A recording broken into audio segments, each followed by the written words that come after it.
ದೇವರ ಹತ್ರ ಹೋಗುವ ತನಕನೂ ಅವನು ಸಮಾಜ. ಇದು ಶಮೀಕರ ಆಶ್ರಮದಲ್ಲಿ ಸಿಕ್ಕಿದ ಅವನಿಗೆ ದೊಡ್ಡ ಫಲಾನುಭವ. ಶಾಸ್ತ್ರದಲ್ಲಿ ಹೇಳ್ತಾರೆ, ನಾವು ಯಾವ ಜಾಗಕ್ಕೆ ಹೋಗ್ತೇವೆ ಅದು ನಮ್ಮ ಮೇಲೆ ಪರಿಣಾಮ ಆಗುತ್ತೆ. ಕೆಟ್ಟವರ ಜೊತೆಗೆ ಹೋದರೆ ನಮ್ಮ ಮೇಲೆ ಕೆಟ್ಟವರ ಪ್ರಭಾವ ಆಗುತ್ತೆ. ಒಳ್ಳೆಯವರ ಜೊತೆಗೆ ಸೇರಿದರೆ ಒಳ್ಳೆಯವರ ಪ್ರಭಾವ ನಮಗಾಗುತ್ತೆ. ಹಾಗಾಗಿ ಕೆಟ್ಟವರು ಒಳ್ಳೆಯವರಾಗುವಂತ ಒಳ್ಳೆಯವರ ಸಂಸರ್ಗದಿಂದ ನಡೆಯುತ್ತದೆ. ಹಾಗಾಗಿ ಶಮೀಕರ ಆಶ್ರಮಕ್ಕೆ ಗೊತ್ತು ಅದೊಂದು ಆಕಸ್ಮಿಕ ಅಲ್ಲ, ಭಗವಂತನ ಒಂದು ಯೋಜನೆ. ಶಿಂಗಿಯ ಶಾಪ ಅವನಿಗೆ ವರ ಆಯಿತು. ಒಂದು ವೇಳೆ ಆ ಶಾಪ ಬರಲಿಲ್ಲ ಆಗಿದ್ರೆ ಅವನು ಇನ್ನೂ ಐಷಾರಾಮ ಜೀವನ ನಡೆಸಿದ್ರು ಏನೋ ಗೊತ್ತಿಲ್ಲ. ಶಿಂಗಿ ಹೇಳಿದ್ದಕ್ಕೆ ಎಳೇ ದಿನ ಜೀವನ ಅಂತ ಆದಾಗ ಅವನು ಹಾಗಾದ್ರೆ 7 ದಿನದಲ್ಲಿ ನಾನು ಮಾಡಬೇಕಾದ್ರೆ ಏನು ಟೈಮ್ ಟೇಬಲ್ ಮಾಡಿದ. ನೇರ ಎಲ್ಲವನ್ನೂ ಅಧಿಕಾರವನ್ನು ತರದ ಲೌಕಿಕ ಅಧಿಕಾರ ಅಲ್ಲ, ಪ್ರಪಂಚದ ವ್ಯಾಮೋಹವನ್ನೇ ತರದ ನೇರ ಗಂಗಾ ತೀರಕ್ಕೆ ಬಂದ.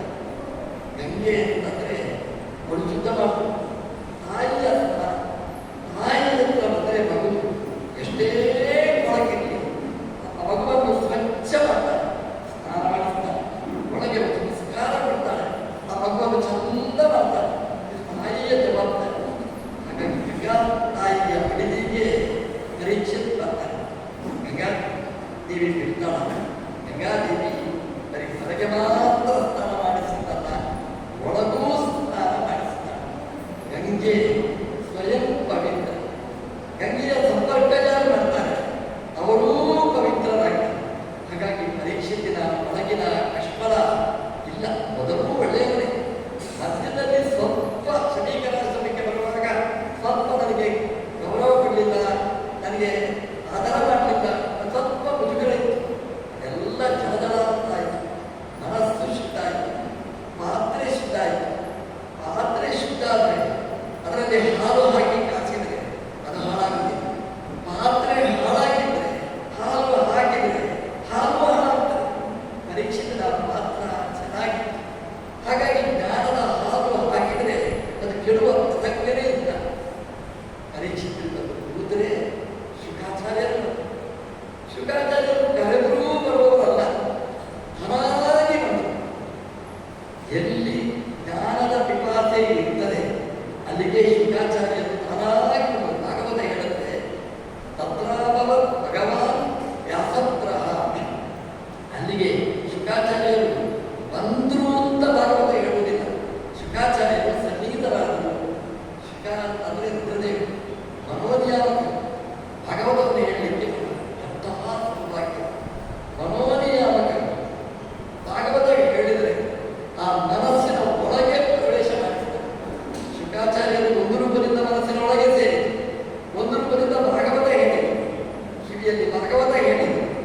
ಅದನ್ನು ಅರ್ಥ ಆಗಬೇಕು ಅಂತ ಮನಸ್ಸಿನಲ್ಲಿ ಜ್ಞಾನವನ್ನಾಗಿ ಮಾಡಲಿಕ್ಕೆ ಆ ರುದ್ರದೇವರೇ ಅವರ ಒಳಗೆ ಪ್ರವೇಶ ಮಾಡಿದರು.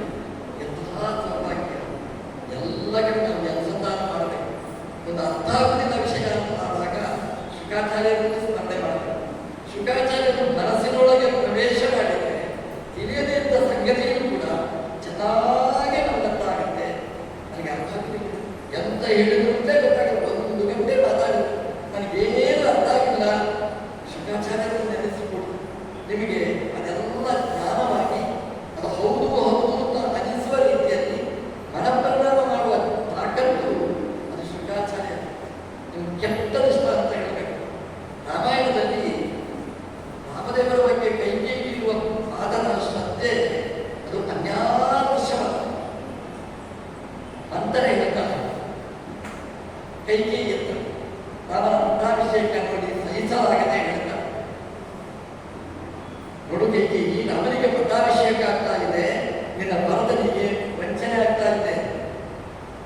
ಅಂದರೆ ಒಂದು ರೂಪದಿಂದ ಒಳಗೆ ಪ್ರವೇಶ ಮಾಡಿ ಮನಸ್ಸನ್ನು ಕೆಡಿಸುತ್ತಾಳೆ.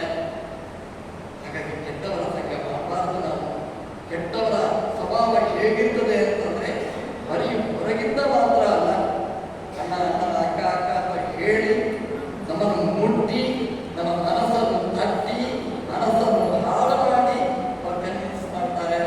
ಹಾಗಾಗಿ ಕೆಟ್ಟವರ ಸಂಘ ಎಂದೂ ಮಾಡಬೇಡಿ, ಒಳ್ಳೆಯವರ ಸಂಘ ಮಾಡಿ. ಒಳ್ಳೆಯವರ ಸಂಘದಿಂದ ನಮ್ಮ ಮನಸ್ಸು ಸಮೃದ್ಧವಾಗ್ತದೆ. ಶುಕಾಚಾರ್ಯರ ಸಂಸರ್ಗ ಅದು ದೀಕ್ಷಿತರಾಜರಿಗೆ ಸಿಕ್ಕಿತು. ಎಂತಹ ಸೌಭಾಗ್ಯ! ಪ್ರೀತಿಯಿಂದ ಶುಕಾಚಾರ್ಯರು ಬಂದಿದ್ದಾರೆ.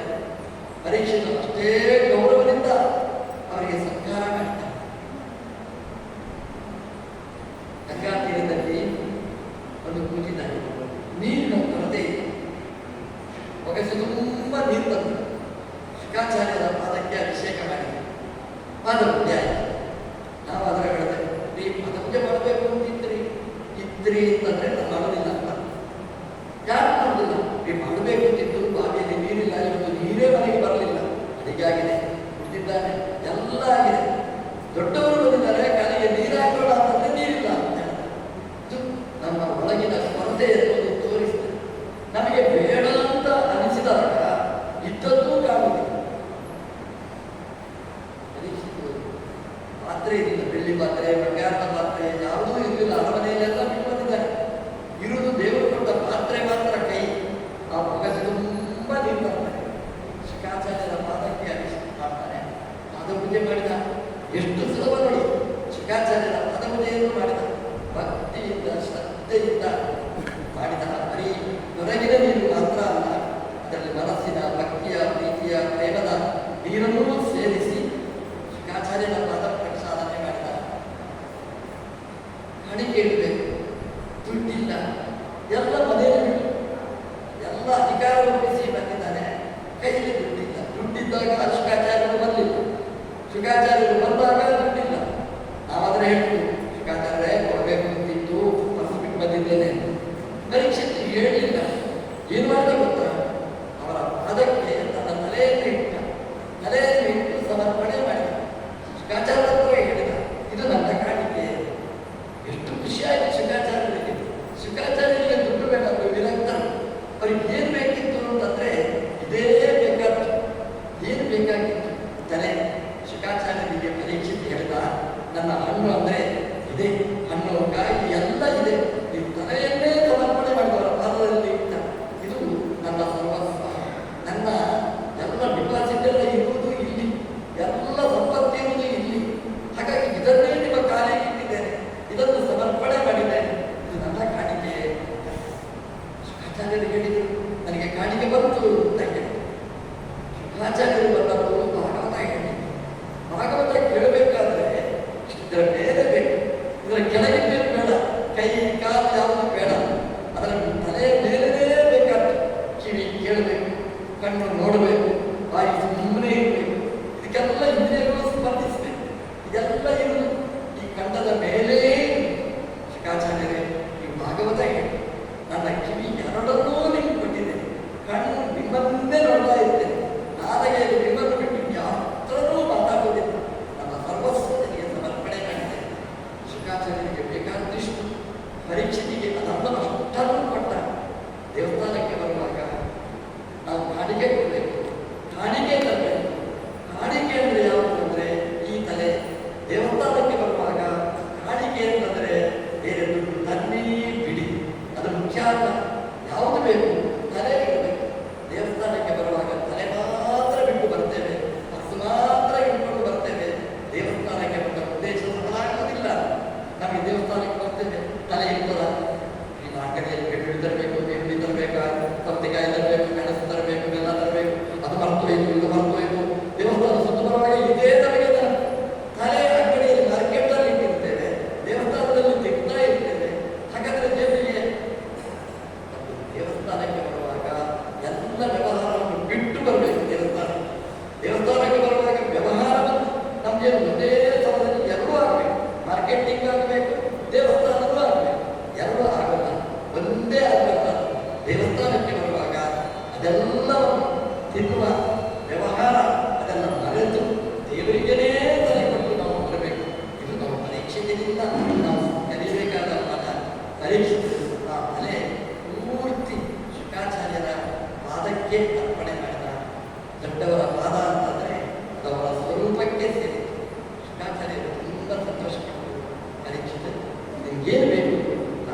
ಕೇಳ್ತಾರೆ.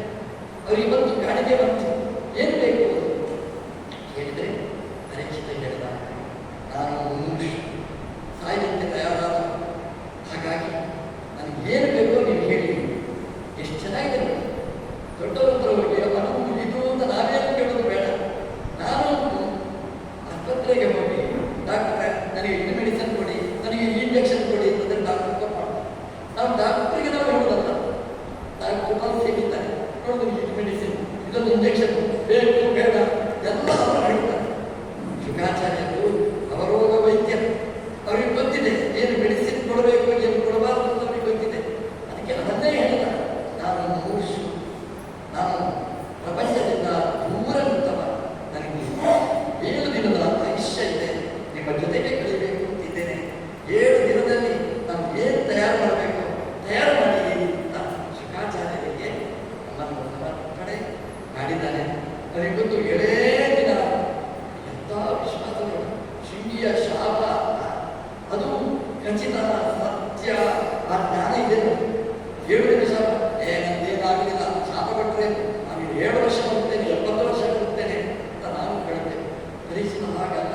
ಆ ಶೃಂಗಿಯ ಮಾತು, ಶಮೀಕರ ಮಾತಿನಲ್ಲಿ ಅಕ್ಷರಶಃ ಶ್ರದ್ಧೆ ಇತ್ತು. ಹಾಗಾಗಿ 7 ದಿನ ನಿಮಗೆ ನನ್ನನ್ನು ನಾನು ಸಮರ್ಪಣೆ ಮಾಡಿದ್ದೇನೆ. 7 ದಿನ ಅಂತಂದರೆ ಈ ಶರೀರ ಬಿಟ್ಟು 7 ದಿನದ ತನಕನೂ ನಿಮ್ಮೊಟ್ಟಿಗಿರ್ತೇನೆ ಅಂತ ಶುಕಾಚಾರ್ಯರಿಗೆ ತನ್ನನ್ನು ಸಮರ್ಪಣೆ ಮಾಡಿದ. ಶುಕಾಚಾರ್ಯರು ನನಗೆ ಹೇಳಿದರು, 7 ದಿನ ನಾವಾದರೆ ಹೇಳ್ತೇವೆ ಕೊನೇ ಕಾಲಕ್ಕೆ ಬಂದಿದ್ದೆ, ಇನ್ನೇನು ಮಾಡೋದು ನಿಮಗೆ, ನಮ್ಮಲ್ಲಿ ವಯಸ್ಸಾದ ಮೇಲೆ ಓದಲಿಕ್ಕೆ ಅಂತ ಬಂದ. ವಯಸ್ಸಾದ ಮೇಲೆ ಬಂದರೆ ಅದು ಹಿಡಿಸುವುದಿಲ್ಲ, ನಾವು ಬೈತೇವೆ. ಚಿಕ್ಕ ವಯಸ್ಸಲ್ಲಿ ಬರಲಿಲ್ಲ, ಈಗ ಯಾಕೆ ಬೈದಿ ಬಂದಿದ್ದೀವಿ. ಶುಕಾಚಾರ್ಯರು ಬೈಲೇ ಇಲ್ಲ. 7 ದಿನ ನಿತ್ಯ ನಮ್ಮೊಟ್ಟಿಗೆ ಬೇಕಾದಷ್ಟು ಸಾಕು ಅಂತ ಅವ್ರಿಗೆ ಹೇಳಿದ್ರು. ಕಟ್ಟೋಲಿಕ ಅಂತ ಒಬ್ಬ ಇದ್ದ ವಂಶದಲ್ಲಿ, ಅವನಿಗೆ ಹೋಗ ಜೀವನದಲ್ಲಿದ್ದ. ಯಾರೋ ಒಬ್ಬರು ಬಂದು ಹೇಳಿದ್ರು, ನಿನ್ನ ಜಾತಕ ನೋಡುವ ಒಂದು ಆಯುಷ್ಯ ಮುಗಿತಾ ಉಂಟು ನೋಡಿ, ಎಷ್ಟು ದಿನದಲ್ಲಿ ಆಯುಷ್ಯ ಇದೆ. ಒಂದು ಮುಹೂರ್ತೋ ಗಡಿಕಾದ್ವಯ, ಒಂದು ಗಡಿಗೆ 24 ನಿಮಿಷ, ಗಡಿಕಾದ್ವಯ ಅಂದರೆ 48 ನಿಮಿಷ, 3/4 ಗಂಟೆ.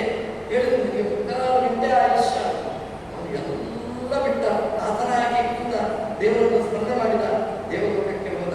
ಶುಕಾಚಾರ್ಯ ಉದಾಹರಣೆ ಕೊಟ್ಟು ಹೇಳಿದರು, ಪರೀಕ್ಷಿತು ನೋಡು, ಕಟ್ವಾಂಗನಿಗೆ ಇದ್ದದ್ದು 48 ನಿಮಿಷ, ನಿಮಗೆ 7 ದಿನ ಇದೆ. ಚೆನ್ನಾಗಿ ತಯಾರಿಕೆ ಮಾಡಲಿಕ್ಕೆ ಬೇಕಾದ ವ್ಯವಸ್ಥೆ ಇದೆ. ನಮ್ಮ ಅಧ್ಯಾತ್ಮ ಅಂದರೆ ಆಗಿದೆ. ನಮ್ಮಲ್ಲಿ ಆಸ್ಪತ್ರೆಗೆ ಹೋದರೆ ಬೈತಾರೆ, ಲೇಟಾಗಿ ಬಂದಿದ್ದಿ, ಇನ್ನೇನು ಮಾಡೋದು ನಿಮಗೆ, ಎಲ್ಲ ಲಾಸ್ಟ್ ಸ್ಟೇಜ್ ಅಂತ ಹೇಳ್ತಾರೆ.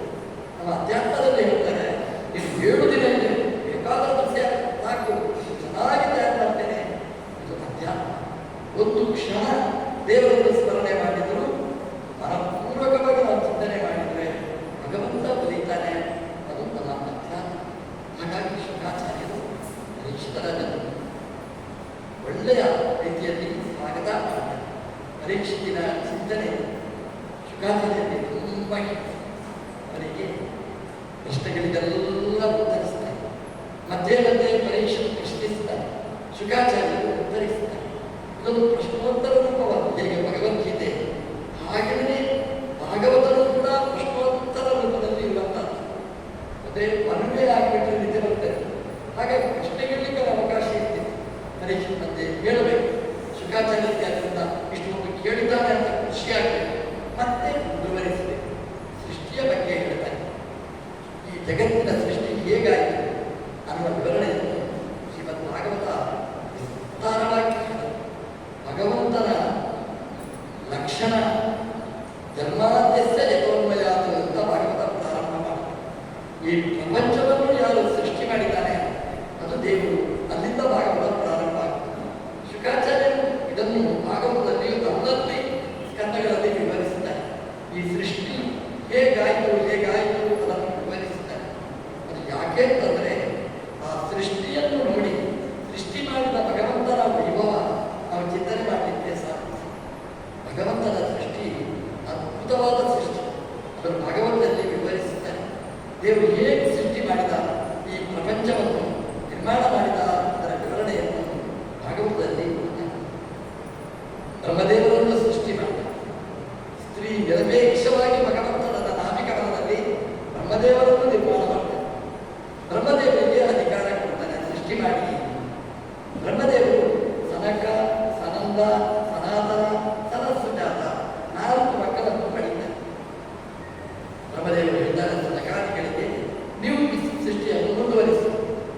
ಸನಕ ಹೇಳ್ತಾನೆ, ಸನಂದ ಹೇಳ್ತಾನೆ, ಸನಾತನ ಹೇಳ್ತಾನೆ, ಸನತ್ಕುಮಾರ ಹೇಳ್ತಾನೆ, ನಮಗೆ ಸೃಷ್ಟಿಯಲ್ಲಿ ಇಷ್ಟ ಇಲ್ಲ, ನಾವು ಸನ್ಯಾಸಿಗಳಾಗ್ತೇವೆ, ನಾವು ಅಧ್ಯಾತ್ಮದಲ್ಲಿರ್ತೇವೆ, ಊರ್ಧ್ವರಿಗೋಸ್ಕರವಾಗ್ತೇವೆ. ಬ್ರಹ್ಮದೇವರಿಗೆ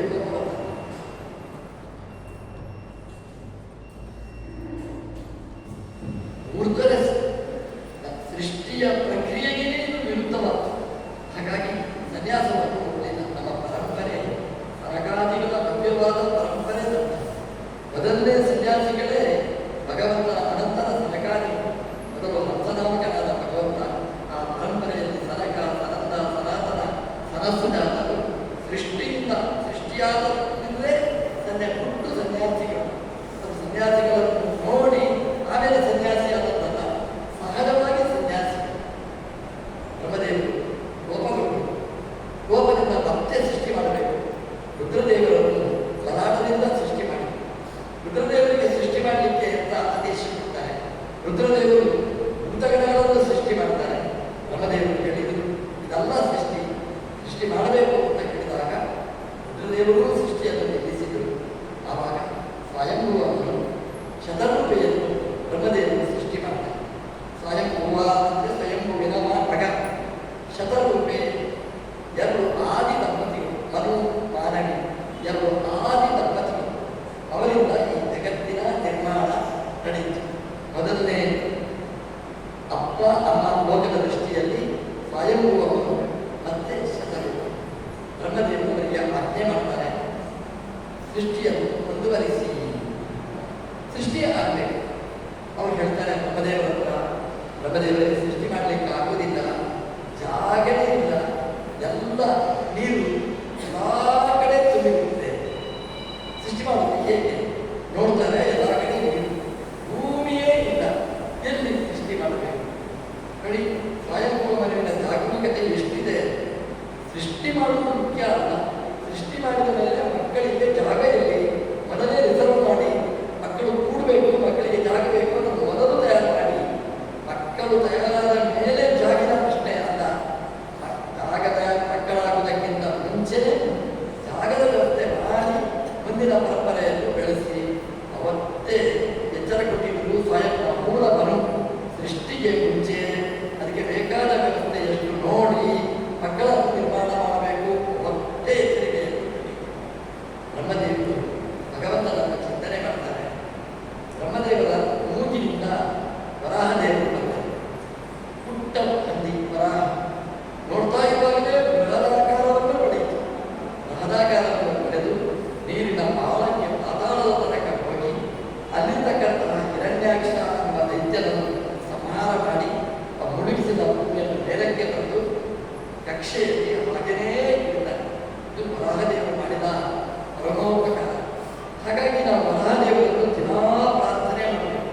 ಯಾಕೆಂತಂದರೆ ನಮಗೆ ಭೂಮಿ ಕೊಟ್ಟವ, ನಮಗೆ ಜಾಗ ಕೊಟ್ಟವ, ನಮಗೆ ಇರಲಿಕ್ಕೆ ಅವಕಾಶ ಮಾಡಿಕೊಟ್ಟವ ಆ ವರಾಹದೇವರನ್ನು ಪ್ರಾರ್ಥನೆ ಮಾಡಿದರೆ ನಮ್ಮ ಜಾಗ ಅದು ಸುರಕ್ಷಿತ. ಎಲ್ಲಿಯಾದರೂ ರೆವಿನ್ಯೂ ಪ್ರಾಬ್ಲಮ್ ಇದ್ರೆ ಎಲ್ಲ ಕಡೆ ಇರುತ್ತೆ. ಅಕ್ಕಪಕ್ಕದ ಜಾಗ ಅವರು ನುಂಗಿದ್ದಾರೆ, ಇವರು ನುಂಗಿದ್ದಾರೆ, ರೆವಿನ್ಯೂಲ್ಲೇ ಕೋರ್ಟಲ್ಲೇ ಬಿದ್ದಿರ್ತೇವೆ. ಇಂತಹ ಸಮಸ್ಯೆ ಬಂದಾಗ ಇದನ್ನು ಬಗೆಹರಿಸಬೇಕಾಗಿದ್ರೆ ನಾವು ಏನು ಮಾಡಬೇಕು? ವರಾಹದೇವರನ್ನು ಪ್ರಾರ್ಥನೆ ಮಾಡಬೇಕು. ವರಾಹದೇವರನ್ನು ಪ್ರಾರ್ಥನೆ ಮಾಡಿದರೆ ರೆವಿನ್ಯೂ ಪ್ರಾಬ್ಲಮ್ ಅದು ದೂರ ಆಗುತ್ತೆ. ನಮ್ಮ ಸರ್ಕಾರ ತುಂಬ ಅನುಕೂಲ ಮಾಡಿಕೊಟ್ಟಿದೆ. ವಾಕ್ ಬೋರ್ಡ್ ಬ್ಯಾನ್ ಮಾಡಿ ಅದಕ್ಕೆ ಹಾಕಿದ್ದು ತುಂಬ ಅನುಕೂಲ ಮಾಡಿದೆ. ಇವತ್ತು ಪಶ್ಚಿಮ ಬಂಗಾಳದಲ್ಲಿ ತುಂಬ ಗಲಾಟೆ ನಡೀತಾ ಇದೆ. ಹಾಗಾಗಿ ಎಲ್ಲರೂ ಒಟ್ಟಿಗೆ ಸೇರಿ ಮಾಡಬೇಕಾದ ಪ್ರಾರ್ಥನೆ ವರಾಹದೇವರಿಗೆ ಈ ವಾಕ್ ಬೋರ್ಡ್ ವೇಳೆ ಇದ್ರೆ ಯಾರ ಭೂಮಿಯೂ ಯಾರಿಗೂ ಸಿಗ್ತಿಲ್ಲ. ಹಾಗಾಗಿ ಅದು ಅದರ ಹಕ್ಕನ್ನು ಕಳ್ಕೊಳ್ಬೇಕಾಗಿದ್ರೆ, ಅಂದರೆ ನಮ್ಮ ಭೂಮಿಯಲ್ಲಿ ನಾವು ಇರಬೇಕಾಗಿದ್ರೆ ಈ ಕಾನೂನು ಅದು ಸುರಕ್ಷಿತವಾಗಬೇಕು. ಆಗಬೇಕು ಅಂತಂದರೆ ಇವತ್ತೇನು ಗಲಾಟೆ ಪಶ್ಚಿಮ ಬಂಗಾಳದಲ್ಲಿ ನಡೀತಾ ಇದೆ ಅದು ದೂರ ಆಗಬೇಕು. ನಮ್ಮ ಸರ್ಕಾರಕ್ಕೆ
ಆ ಬಿಂದು ಸರೋವರ ಅಂತ ಕರೀತಾರೆ. ಬಿಂದು ಸರೋವರ ಪುಣ್ಯವಾದ ಕ್ಷೇತ್ರ. ಆ ಬಿಂದುಸರದಲ್ಲಿ ಕರ್ದವರು ತಪಸ್ಸು ಮಾಡ್ತಾ ಇದ್ರು. ಆ ಜಾಗದಲ್ಲಿ ಭಗವಂತನೇ ಪ್ರತ್ಯಕ್ಷನಾಗಿ ಅನುಗ್ರಹ ಮಾಡ್ತಾರೆ. ದೇವರು ಹೇಳ್ತಾರೆ ಕರ್ದವರ ಹತ್ರ, ನೀವು ಮದುವೆ ಮಾಡಿಕೊಳ್ಳಿ. ಕರ್ದವರು ಹೇಳ್ತಾರೆ, ನಾನು ಒಬ್ಬರೇ ಇರುವುದು, ಏನು ಮದುವೆ? ದೇವರು ಹೇಳಿದ, ನೀವು ಒಬ್ಬರಲ್ಲ, ಈ ಪ್ರಪಂಚ ನಡೆಯಬೇಕು, ನೀವು ಮದುವೆ ಮಾಡಿಕೊಳ್ಳಿ. ಅವ್ರು ಹೇಳಿದ್ರು, ಹುಡುಗಿ ಇರೋದು ನಾನು ಯಾಕೆ ಮದುವೆ ಆಗಿದೆ? ದೇವರು ಹೇಳಿದ, ಹುಡುಗಿಯನ್ನು ಹುಡುಕಿ ಕೊಡ್ತೇನೆ. ಎಂತವರು ಹೇಳಿದ್ರು ಆಗ್ಬೋದು. ಎಂತ ಇವಾಗಲೂ ದೇವರೇ ಮದುವೆ ಆಗುವುದು ಅಂತ ಹೇಳಿ, ದೇವರೇ ಹುಡುಗಿಯ ಸಂಬಂಧವನ್ನು ವ್ಯವಸ್ಥೆ ಮಾಡಿ, ದೇವರೇ ನಿಂತು ಮದುವೆ ಮಾಡುವುದು. ದೇವರು ಸ್ವಯಂಭೂವನಿಗೆ ಹೇಳಿದ, ನಿನ್ನ ಮಗಳು ದೇವಮೂರ್ತಿ, ಅದನ್ನು ಕರ್ತವರಿಗೆ ಮದುವೆ ಮಾಡುವುದು. ಕರ್ತವರು ಎಲ್ಲಿದ್ದಾರೆ ಅಂತ ಕೇಳಿ, ಅವಾಗ ದೇವರು ಹೇಳಿದ, ನೋಡಿ ಹೀಗೆ ಲೆಫ್ಟ್ ರೈಟ್ ಹೋಗಿ ಈ ಬಿಂದು ಸರೋವರಕ್ಕೆ ಹೊರಟರು. ನೋಡಿ GPA ಇವತ್ತಿಂದ ಅಲ್ಲ, ಅವತ್ತೇ GPA ಹಾಕಿಬಿಟ್ಟ ದೇವರು, ಹೇಗೆ ಹೋಗ್ಬೇಕು ಅಂತ. ಅವರು ಅದೇ ಮಾರ್ಗದಲ್ಲಿ ಬರ್ತಾರೆ, ಕರ್ತವರಿದ್ದಲ್ಲಿಗೆ ಬರ್ತಾರೆ, ಅಲ್ಲಿ ಹುಡುಗಿಯನ್ನು ಕೊಡ್ತಾರೆ, ಮದುವೆ ಮಾಡ್ತಾರೆ. ಸಂಭ್ರಮದ ಮದುವೆ ಅಂತ ಭಾಗವತ ಹೇಳ್ತಾರೆ. ಏನು ಸಂಭ್ರಮದ ಮದುವೆ? ಹುಡುಗಿಯ ಕಡೆಯಲ್ಲಿ 5-6 ಜನ, ಹುಡುಗರ ಕಡೆಯಲ್ಲಿ ಒಬ್ಬನೇ ಕರ್ತವ. ಆದರೆ ಬರೀ ಸಂಭ್ರಮದ ಮದುವೆ. ಏನು ಸಂಭ್ರಮದ ಮದುವೆ?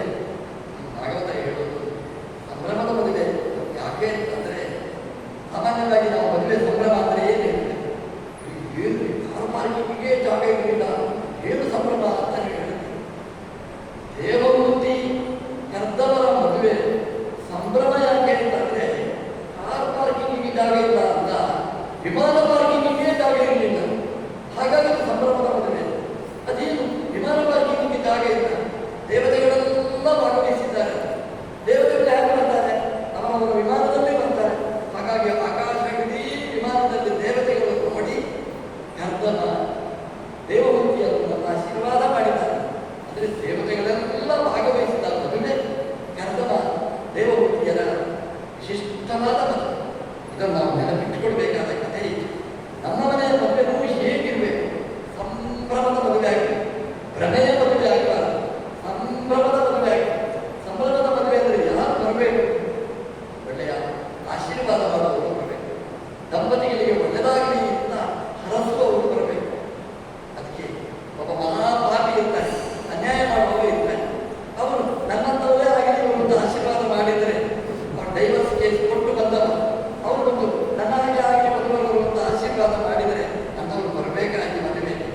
ಯಾರು ಬರಬೇಕು ಮದುವೆಗೆ? ಒಳ್ಳೆಯ ದೇವರಲ್ಲಿ ಪ್ರಾರ್ಥನೆ ಮಾಡುವವರು ಬರಬೇಕು. ಅದಕ್ಕೆ ನಾವು ಯಾರನ್ನು ಬಿಡಬೇಕು ಅಂದರೆ, ಎಲ್ಲ ಬನ್ನಿ ಅಂತ ಇನ್ವಿಟೇಷನ್ ಕೊಡಬಾರ್ದು. ಯಾರು ಒಳ್ಳೆಯವರಿದ್ದಾರೆ, ಜನರಿದ್ದಾರೆ, ಅವರು ಮಾತ್ರ ಇನ್ವಿಟೇಷನ್ ಕೊಡಿ, ಅವರು ಮಾತ್ರ ಮದುವೆಗೆ ಬರಲಿ. ಮದುವೆ ಒಂದು ಊಟದ ವ್ಯವಸ್ಥೆ ಮಾಡಿ ಎಲ್ಲರನ್ನೂ ಕರಿ. ಆದರೆ ಅಕ್ಷರ ಕಾಳ ಹಾಕಲಿಕ್ಕೆ ಯಾರು ಅಕ್ಷರ ಕಾಳು ಹಾಕಿದರೆ ವಧುವರರಿಗೆ ಒಳ್ಳೆಯದಾಗ್ತದೆ, ಅವರನ್ನು ಕರೆಸಬೇಕು. ದೇವತೆಗಳು ಬರಬೇಕು, ದೇವರಂತವರು ಬರಬೇಕು. ಆ ಮದುವೆ ಚೆನ್ನಾಗಿ ಆಗುತ್ತೆ ಅನ್ನೋದನ್ನು ನಮ್ಮ ವಿವಾಹದ ಕಾರ್ಯಕ್ರಮದಲ್ಲಿ ನಾವು ಮರೆಯಬಾರದು. ದೇವಮೂರ್ತಿ ಕರ್ದವರ ಮದುವೆ ಚೆನ್ನಾಗಿ ನಡೆಯಿತು. ಮದುವೆ ಆಯಿತು, ಅದರ ರಿಸಲ್ಟ್ ಏನು? ಹೆಂಡತಿಗೆಂದು ಈ ಜಗಳ ಎಲ್ಲ ಆಗಲಿಲ್ಲ. ಆದರೆ ಗಂಡ ಅತ್ತೆ ಸಮಾಜ ವ್ಯವಸ್ಥೆಯಲ್ಲಿ ಜಪ ಮಾಡಲಿಕ್ಕೆ ಏನು ಅನಿಸ್ಬೇಕು? ಮದುವೆ ಆದಷ್ಟೇ, ಮದುವೆ ಆದ ಕೂಡಲೇ ತಿರುಗಾಡಿಕೊಂಡು ಬರಬೇಕು. ತಿರುಗಾಡಲಿಲ್ಲ, ಮಾತೂ ಇಲ್ಲ, ಜಪದಲ್ಲಿ ಕೂತ ಹೆಣ್ಮಗಳ ಕಥೆಯಲ್ಲಾಗಬೇಕು. ದೇವರು ಕೋಪ ಮಾಡಬೇಕಿತ್ತ ಬೇಡ, ನನಗೆ ಫೋನ್ ಮಾಡಬೇಕಿತ್ತು, ಗಂಡ ಮೂಕ ಮಾತೇ ಬರುವುದಿಲ್ಲ, ಜಪದಲ್ಲೇ ಕೂತಿದ್ದಾನೆ, ನನಗೆ ಬೋರು, ನಾನು ಬರ್ತೇನೆ, ಮಾಡಬೇಡಿ. ಅದು ಮಾತಾಡಲಿಲ್ಲ ಅಂತ ಗಂಡನಿಗೆ ಕಾಲಕ್ಕೆ ಏನು ಬೇಕೋ ಎಲ್ಲ ಶುಶ್ರೂಷೆ ಮಾಡ್ತಾನೆ. ಜಪ ಒಂದು ಕೋರ್ಸ್ ಅಷ್ಟು ಮುಗಿದ ಮೇಲೆ ದೇವಮೂರ್ತಿ ಹತ್ರ ಮಾತಾಡ್ತಾರೆ. ಅಮ್ಮ, ನಿನಗೇನು ಬೇಕು? ಈಗ ಆಶ್ಚರ್ಯ ಆಯಿತು. ನನ್ನ ಮಗ ಗಂಡನಿಗೆ ಮಾತಾಡಲಿಕ್ಕೆ ಬರುತ್ತಾ? ನೋಡಿ, ಸಂಶಯನೇ ಇತ್ತು. ಒಂದು ದಿನ ಮಾತಾಡಲಿಲ್ಲ. ಹೇಳಿದ, ಏನು ಬೇಕಮ್ಮ? ಅವಳು ಹೇಳಿದ್ದು, ಒಂದು ಹೆಣ್ಣು ಏನು ಬಯಸ್ತಾಳೆ ಅದಕ್ಕಿಂತ ಹೆಚ್ಚಿನ ನನಗೇನೂ ಬೇಡ. ಅರ್ಥಾಯ್ತು? ಗರ್ಧವರಿಗೆ ಒಂದು ವಿಮಾನವನ್ನು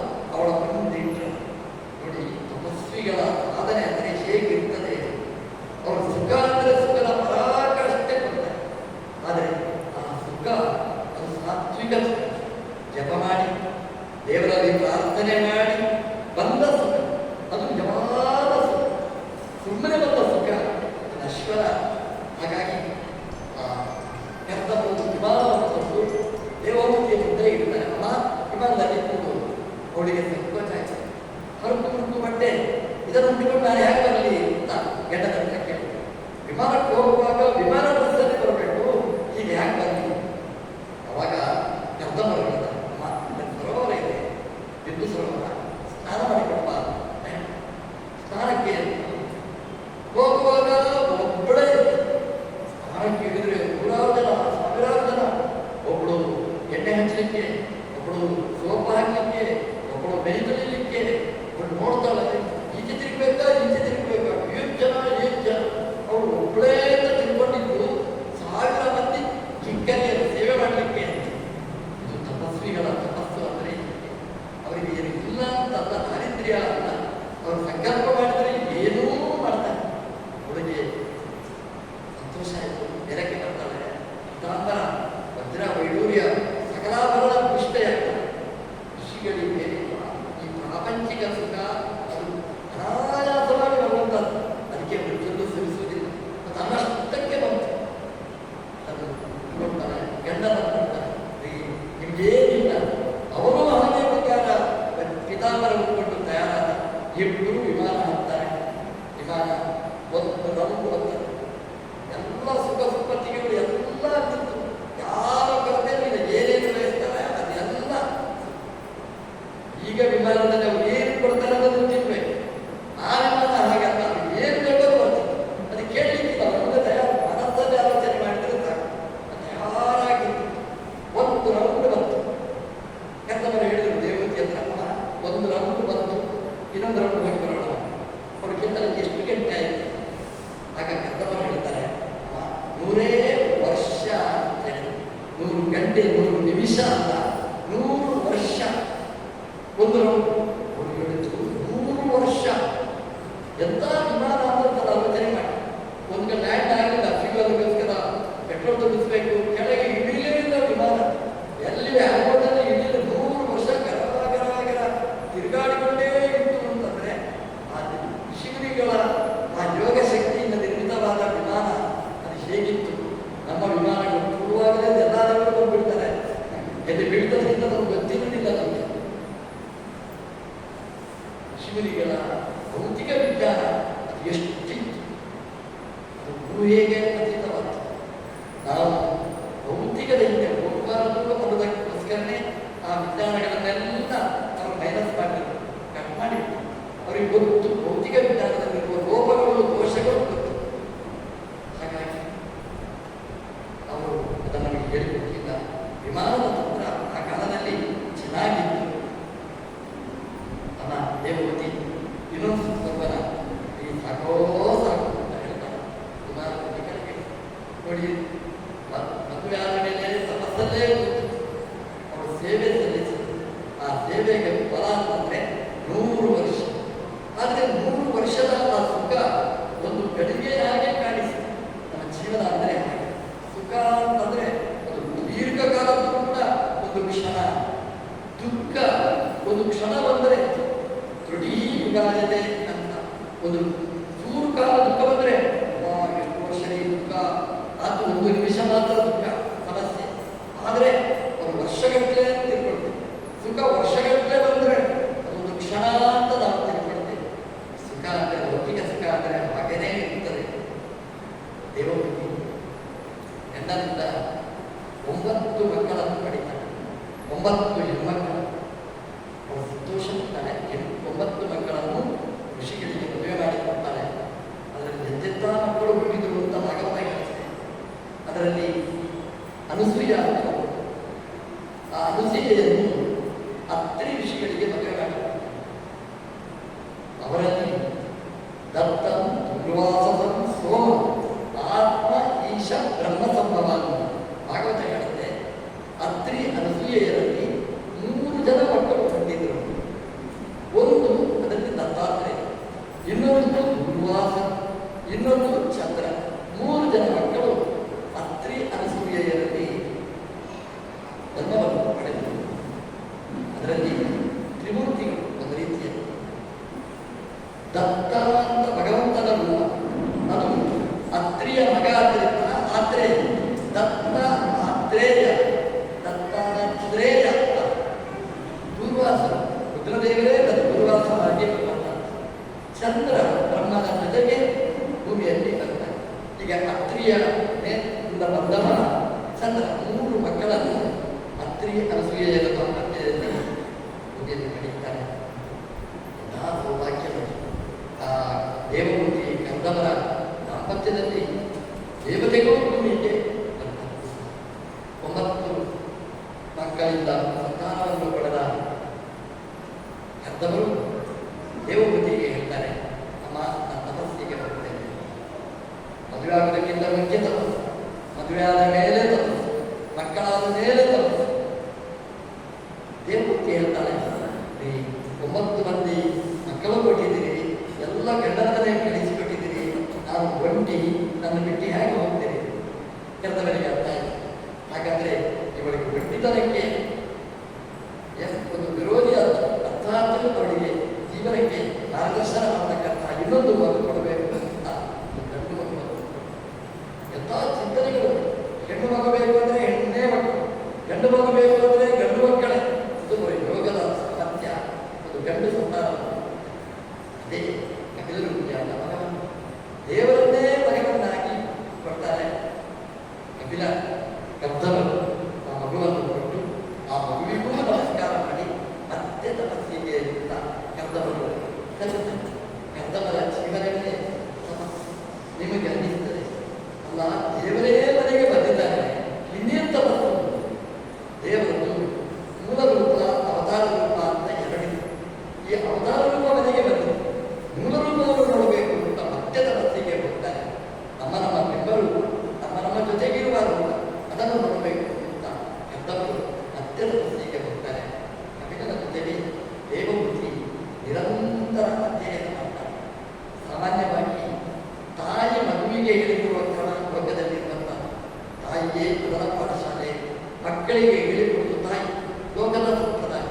ತಿರುಗಮುಖ ಮಗನೇ ಅಮ್ಮನಿಗೆ ಪಾಠ ಹೇಳುವ ಯೋಗವನ್ನು ಭಾಗವತ ಹೇಳಿ ಸೌಭಾಗ್ಯ ದೇವಮೂರ್ತಿಗೆ. ಗಂಡ ದೊಡ್ಡ ತಪಸ್ವಿ, ಅವನಿಂದ ಕಲಿಯದಿದ್ದ ಪಾಠ ಮಗನಿಂದ ದೇವರಿಂದ ಪಡೆಯುವ ಯೋಗ ಕಂದವರು ಅವಳಿಗೆ ದೇಹಕಾರಿಸಿದ್ದಾರೆ. ಕಂದವರು ದಿನಾ ಪಾಠ ಹೇಳಬೇಕು ಅಮ್ಮನಿಗೆ. ಎಂಥ ಯೋಗ ನೋಡಿ! ಹೇಗೆ ಶುಕಾಚಾರ್ಯರು ಪರೀಕ್ಷಿತರ ಒಳಗೆ ಪ್ರವೇಶ ಮಾಡಿ ಜ್ಞಾನವನ್ನು ಪರಿಣಾಮ ಆಗುವ ಹಾಗೆ ಮಾಡಿದ್ದಾರೆ, ಮನಸ್ಸಿನ ಪರಿಣಾಮ. ಅದೇ ರೀತಿ ದೇವರು ಕಪಿಲನಾಗಿ ಅವತಾರ ಮಾಡಿ ದೇವಮೂರ್ತಿಯ ಮನಸ್ಸಿನೊಳಗೆ ಪ್ರವೇಶ ಮಾಡಿ ಉಪದೇಶ ಮಾಡಿ ಜ್ಞಾನವಾಗಿ ಕನ್ವರ್ಟ್ ಆಗುವ ಹಾಗೆ ಮಾಡ್ತಾರೆ.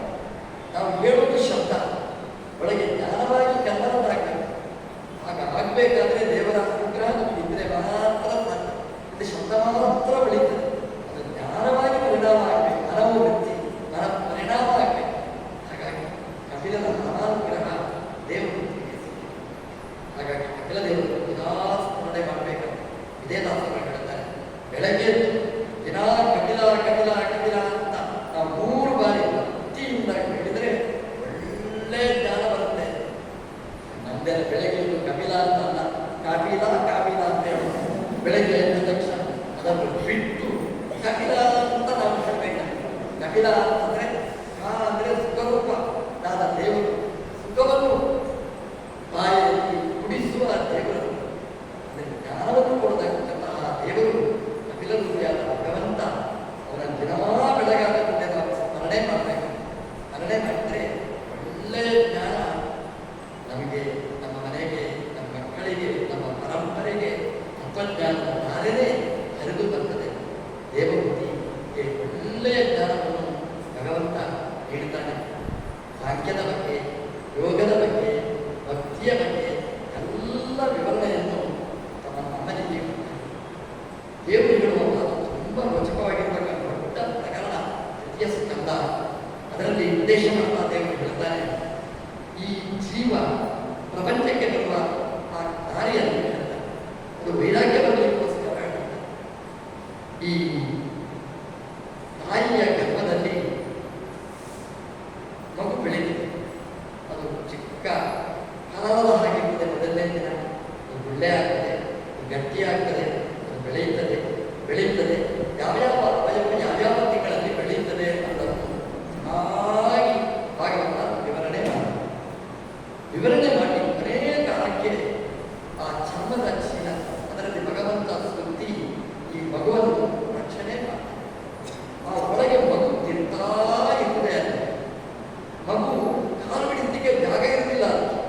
ಯಾಕೆಂದರೆ ಅದಕ್ಕೆ ಬೇರೆದೇ ಒಂದು ಚೀಲ, ಆ ಚೀಲದಲ್ಲಿ ಒದಿಸಿ ಆ ಹೊರಗಿನ ಸಂಪರ್ಕ ಇಲ್ಲದಿದ್ದಾಗೆ ಅಮ್ಮನ ಗರ್ಭದಲ್ಲಿ ಆ ಮಗುವನ್ನು ಬೆಳೆಸಿದ. ಆ ಮಗು ಕೈಕಾಲು ದುಡಿಕೊಂಡು ಇರ್ತದೆ. ಕೈಕಾಲು ಬಿಡಿಸ್ಬೇಕು ಅಂತ ಆಸೆ, ಬಿಡಿಸ್ಲಿಕ್ಕೆ ಆ ಜಾಗ ಇಲ್ಲ. ದೇವರು ಆ ಚೀಲ, ಗಟ್ಟಿಯಾದ ಚೀಲ, ಯಾವ ರಬ್ಬರು ಯಾವ ಪ್ಲಾಸ್ಟಿಕ್ ಎಲ್ಲ ನೀರಿನಿಂದ ಶಕ್ತಿ ಅದು ಭಗವಂತ ಆ ಚೀಲದಲ್ಲಿ ಹಾಕಿ ಅದನ್ನು ಗಟ್ಟಿ ಹಾಕಿರ್ತಾರೆ. ಆ ಮಗುವಿಗೆ ಆ ಕೈ ಮುಗಿದಿರ್ತದೆ ಅಂತ ಆ ಭಗವಂತಲ್ಲಿ ಹೇಳ್ತಾರೆ, ಪ್ರಾರ್ಥನೆ ಮಾಡ್ತಂತ ದೇವರ ಹತ್ರ, ದೇವರೇ ನಾನು ತಪ್ಪು ಮಾಡಿದ್ದಕ್ಕೆ ನನಗೆ ಕೊಟ್ಟ ಶಿಕ್ಷೆ ಇದು, ಈ ಶಿಕ್ಷೆ ಕೊಡೋ ಕ್ರಮ ಹೇಗೆ? ಒಂದು ಗೋಣಿ ಚೀಲದಲ್ಲಿ ಹಾಕಿ ಗಟ್ಟಿ ಅದನ್ನು ಕೋಣೆಯೊಳಗೆ ಹಾಕಿರ್ತಾರೆ, ಕತ್ತಲೆ ಕೊನೆ ಹಾಗೆ ಈ ಜೀವನದ ಗೋಣಿ ಚೀಲದಲ್ಲಿ ಹಾಕಿ ನಮ್ಮ ಹೊಟ್ಟೆಯೊಳಗೆ ಕತ್ತಂದ್ರೆ ಕಗ್ಗತ್ತಲು, ಏನು ನೀರು ಅನ್ನ ಆಹಾರ ಕೊಡದೆ ಒಳಗೆ ಹಾಕಿ ಆ ಮಗು ಒಳಗಿಂದ ಹೇಳುತ್ತೆ, ನೋಡಿ ನಾನು ತಪ್ಪು ಮಾಡಿದ್ದು ಸತ್ಯ, ನಾನು ಮಾಡಿದ ತಪ್ಪಿಗೆ ಒಳಗಿಂದ ಶಿಕ್ಷೆ ಕೊಟ್ಟಿದ್ದೀನಿ, ಇನ್ನೊಂದ್ಸಲ ತಪ್ಪು ಮಾಡುವುದಿಲ್ಲ, ಹೇಗಾದ್ರೂ ಮಾಡಿ ಈ ಜಾಗದಿಂದ ನನ್ನ ಹೊರಗೆ ಹಾಕ್ತೀನಿ ನಮ್ಮಯ ಅಂತ ಪ್ರಾರ್ಥನೆ ಮಾಡ್ತೀನಿ. ದೇವರು ಸತ್ಯ ಅಂತ ನಂಬಿ ಈ ದೇಹದಿಂದ ಗೋಣಿ ಚೀಲದಿಂದ ಹೊರಗೆ ಹಾಕ್ತಾರೆ. ಈ ಹೊರಗಿನ ಗಾಳಿ ಯಾವಾಗ ತಾಗಿತೋ, ಯಾವ ದೇವರು ಎಲ್ಲಿದ್ದಾರೆ? ನಾನೇ ದೇವರು. ಈ ಮಹಾಭಾವದಿಂದ ಬೆಳೀತಾರೆ. ಮತ್ತೆ 3 ವರ್ಷ ಕೇಳಬೇಕು, ಮತ್ತೆ ಪುನಃ ಅಮ್ಮನ ಗರ್ಭಕ್ಕೆ ಹೋಗ್ಬೇಕು, ಮತ್ತೆ ಅಲ್ಲಿ ಪುನಃ ರಿಕ್ವೆಸ್ಟ್ ಕರೀತಾರೆ, ದೇವರ ಹೇಗಾದ್ರೂ ಮಾಡಿ, ಮತ್ತೆ ಅದೇ ಕೊಟ್ಟಣೆ ಅದೇ ಮಾಡ್ತಾ ಹೇಳುತ್ತೆ. ಒಳಗೆ ಆ 9 ತಿಂಗಳು ಈ ಜೀವ ಎಷ್ಟು ಕಷ್ಟಪಡ್ತಾನೆ, ಎಷ್ಟು ನೊಂದಿರ್ತಾನೆ, ಅವರಿಗೆ ಆಗುವ ಹಿಂಸೆಗಳು ಇದು ಬರಬಾರದು ಅಂತ ಆದರೆ ಮತ್ತೊಮ್ಮೆ ಜನ್ಮ ಬರಬಾರದು, ಪುನರ್ಜನ್ಮ ಬರಬಾರದು. ಪುನರ್ಜನ್ಮ ಬರಬಾರದು ಅಂತಂದ್ರೆ ನಾವು ದೇವರ ಹತ್ರ ಹೋದರೆ ಮಾತ್ರ ಸಾಧ್ಯ ಅಂತ ವೈರಾಗ್ಯ ಬರಲಿಕ್ಕೆ ಬೇಕಾದ ಎಲ್ಲ ಸಂಗತಿಗಳನ್ನು ಸಿಗತ್ತಾಗುತ್ತದೆ ಮಾಡ್ತಾರೆ.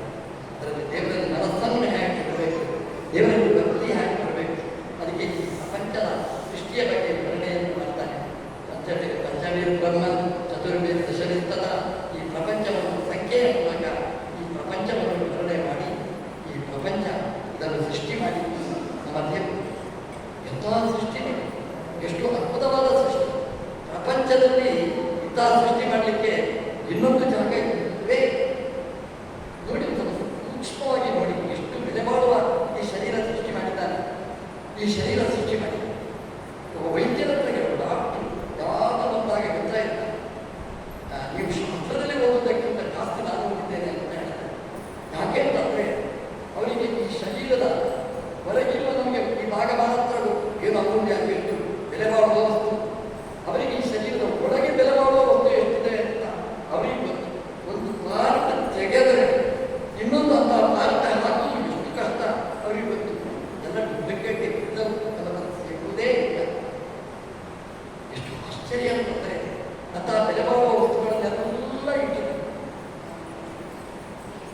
ನಾವೆಲ್ಲ ಮನೆಗೆ ಯಾರಾದರೂ ಬಂದರೆ ಒಂದು ಅರ್ಧ ಕಪ್ ಕಾಫಿ ಕುಡಿತೀರಾ? ನಾವು ಕೇಳೋದು. ನಮ್ಮ ದೇವರದು ಕ್ರಮ ಹೇಗೆ ಅಂತಂದರೆ ದೇವರು ಒಂದೊಂದು ಕೊಡುವುದಲ್ಲ, ಏನು ಕೊಟ್ಟರು ಡಬ್ಬಲ್ ಕೊಟ್ಟಿರ್ತಾರೆ. ಕಣ್ಣು 2 ಕೊಟ್ಟಿರ್ತಾರೆ, ಕಿವಿ 2 ಕೊಟ್ಟಿರ್ತಾರೆ, ಕೈ 2 ಕೊಟ್ಟಿರ್ತಾರೆ, ಕಾಲು 2 ಕೊಟ್ಟಿರ್ತಾರೆ, ಕಿಡ್ನಿ 2 ಕೊಟ್ಟಿರ್ತಾರೆ. ಎಲ್ಲ ದೇವರು ಏನೇನು ಕೊಡ್ತಾನೆ ಇದೆಲ್ಲ ಡಬ್ಬಲ್ ಕೊಡು.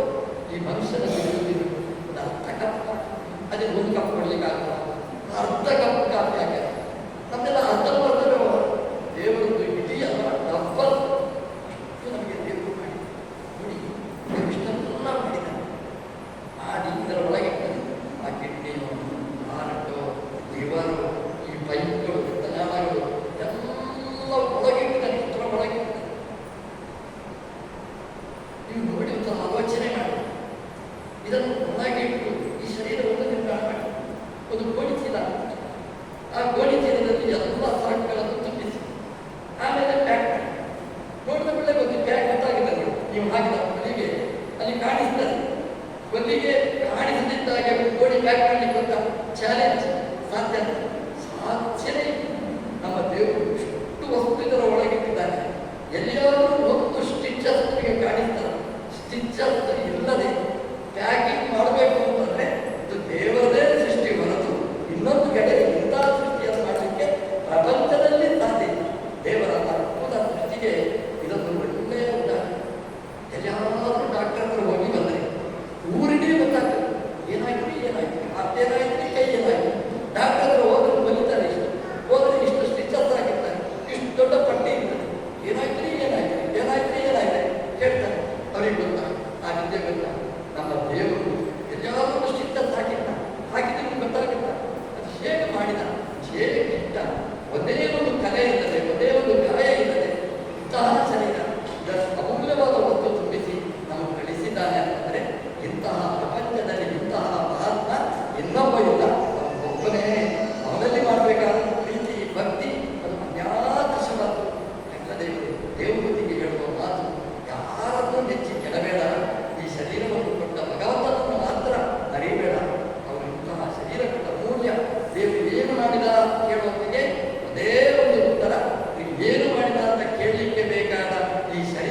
ರೀತಿ ತಾಯಿಗೆ ಹೇಳ್ತಾನೆ, ಅಮ್ಮ ಏನಾದರೂ ಸಂಶಯ ಇದ್ದರೆ ಕೇಳು, ದೇವರು ಹೇಳಿದ ಮೇಲೆ ಸಂಶಯ ಇಲ್ಲ.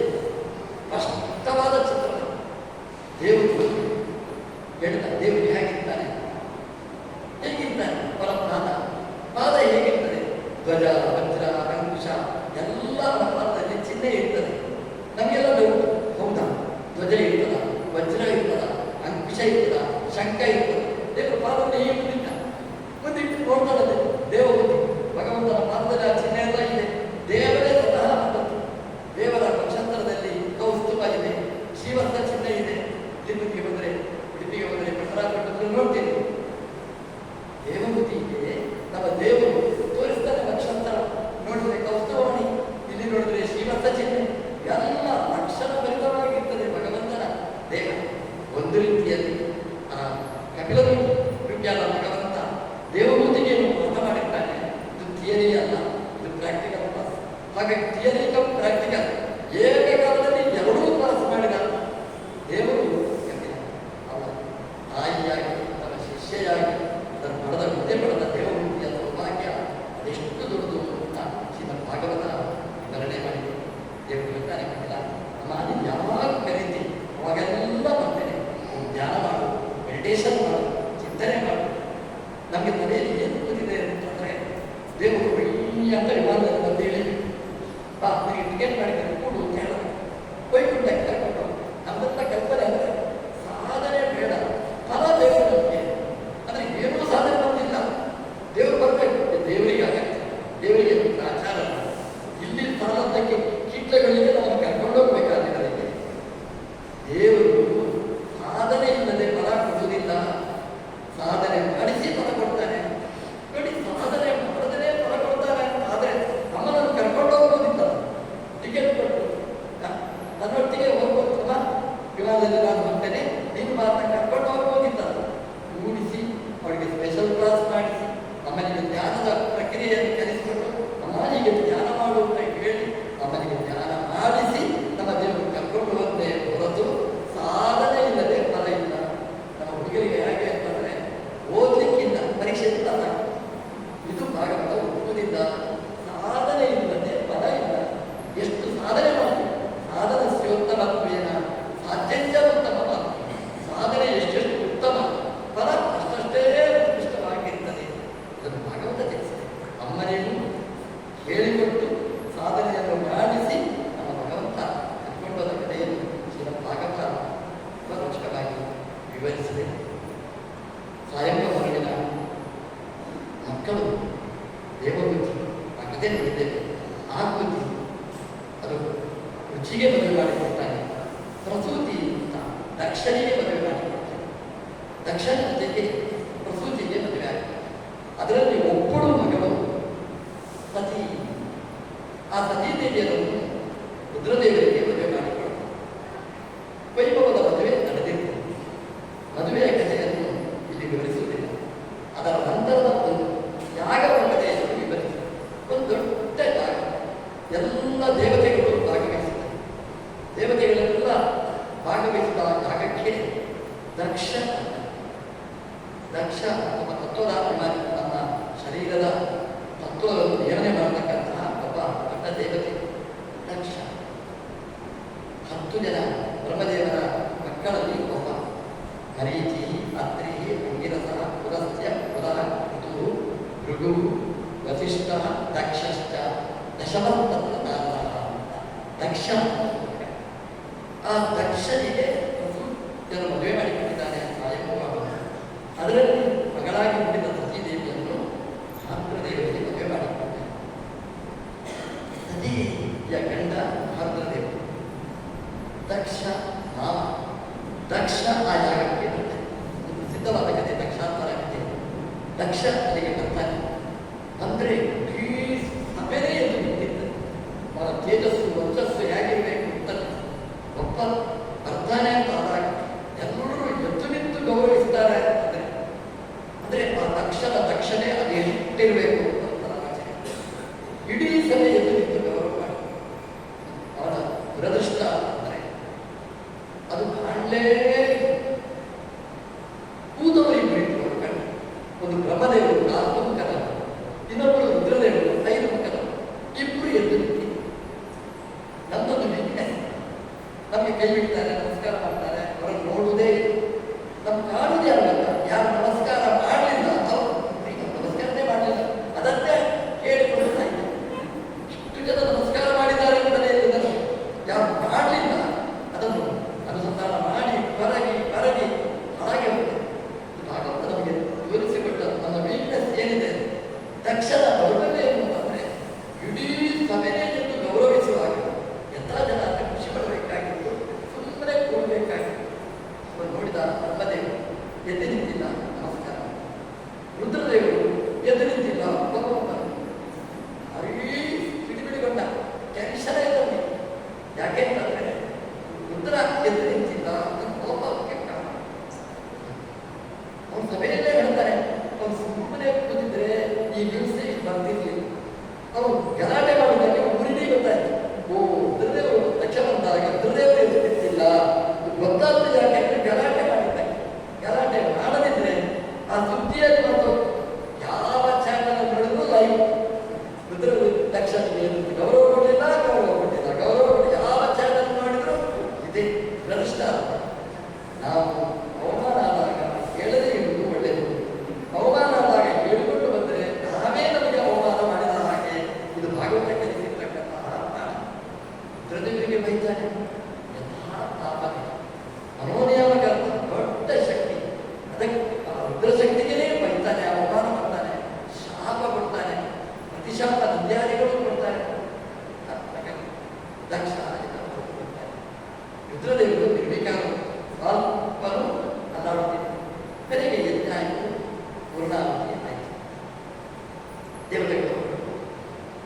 ಆದರೆ ಯಜ್ಞ ಪೂರ್ಣಾವಧಿ ಆಯಿತು, ಆ ಯಜ್ಞದ ಕಿಡಿ ಮಾತ್ರ ನಮ್ಮದೇ ಇಲ್ಲ. ಮತ್ತೊಂದು ಕಡೆ ಅಂತ ಇತ್ತು ದಕ್ಷ. ಅವನು ಯಜ್ಞ ಪ್ರಾರಂಭ ಮಾಡಿ ಇನ್ನೊಂದು ಜಾಗವನ್ನು ಮಾಡಿ ಎಲ್ಲ ಕಡೆ ಮೆಸೇಜ್ ವಾಟ್ಸಪ್ ಎಲ್ಲ ಕಳಿಸಿಕೊಟ್ಟ. ಯಜ್ಞಕ್ಕೆ ಕೈಲಾಸಕ್ಕೂ ಪೋಸ್ಟ್ ಮೆಸೇಜ್ ಇಲ್ಲ, ಫೋನ್ ಇಲ್ಲ, ಮಿಸ್ಕಾಲ್ ಇಲ್ಲ, ಏನಿಲ್ಲ. ಸುದ್ದಿ ಇಡೀ ಎಲ್ಲ ಜನ ಕೈಲಾಸದಲ್ಲೇ ಪಾಸಾಗ್ತಿತ್ತು. ಸತೀದೇವಿಗಳು ನೋಡಿ, ಒಂದು ಹೆಣ್ಮಕ್ಕಳ ಮನಸ್ಸಿನ ಕುತೂಹಲ ಹೇಗಿರ್ತದೆ ಭಾಗವತ ರೋಚಕವಾಗಿ ಸತೀದೇವಿಗಳು ನೋಡ್ತಾರೆ, ಕೇಳ್ತಾರೆ. ಅವ್ರಿಗೆ ಗೊತ್ತಿದೆ, ಅದನ್ನು ಬಿಟ್ಬಿಡಿ, ದೇವತೆಯನ್ನು ಮರೆತು ಬಿಡಿ. ಲೋಕದ ಒಬ್ಬ ಹೆಣ್ಮಗಳು ಹೋಗ್ತಿದ್ರೆ ಏನು ಆ ಕಥೆ ಭಾಗವತ. ಸತೀದೇವಿ ಕೇಳ್ತಾಳೆ, ಬಂದವ ಎಲ್ಲಿ ಹೋಗ್ತೀರಿ? ಮತ್ತವರು ಸುತ್ತ ಇರ್ತಾರ, ಅಂಗ ಪ್ರಸಂಗ ಅಲ್ಲ. ಅವ ನಿಮ್ಗೆ ಗೊತ್ತಿಲ್ವಾ? ಅಲ್ಲ, ಗೊತ್ತುಂಟು, ಸುಮ್ಮನೆ ಕೇಳಿದ್ದು ಅಂತ ಕೇಳ್ತಾನೆ. ಏನು ಎಲ್ಲಿ ಹೋಗ್ತೀರಿ? ಇನ್ನು ಅಮ್ಮನ ಮನೆಯಲ್ಲಿ ಹೋಮ ಯಜ್ಞ ಸ್ಪೆಷಲ್ ಇನ್ವಿಟೇಷನ್ ನಾವು ಹೋಗಿದ್ದೇವೆ, ನಿಮಗೆ ಬರಲಿಲ್ಲ. ಬಂದಿದೆ ಹೇಳ್ಬೇಕಲ್ಲ, ಮಾನ ತಿಳಿಸಿಕೊಡ್ಬೇಕು. ನೋಡ್ತಾನೆ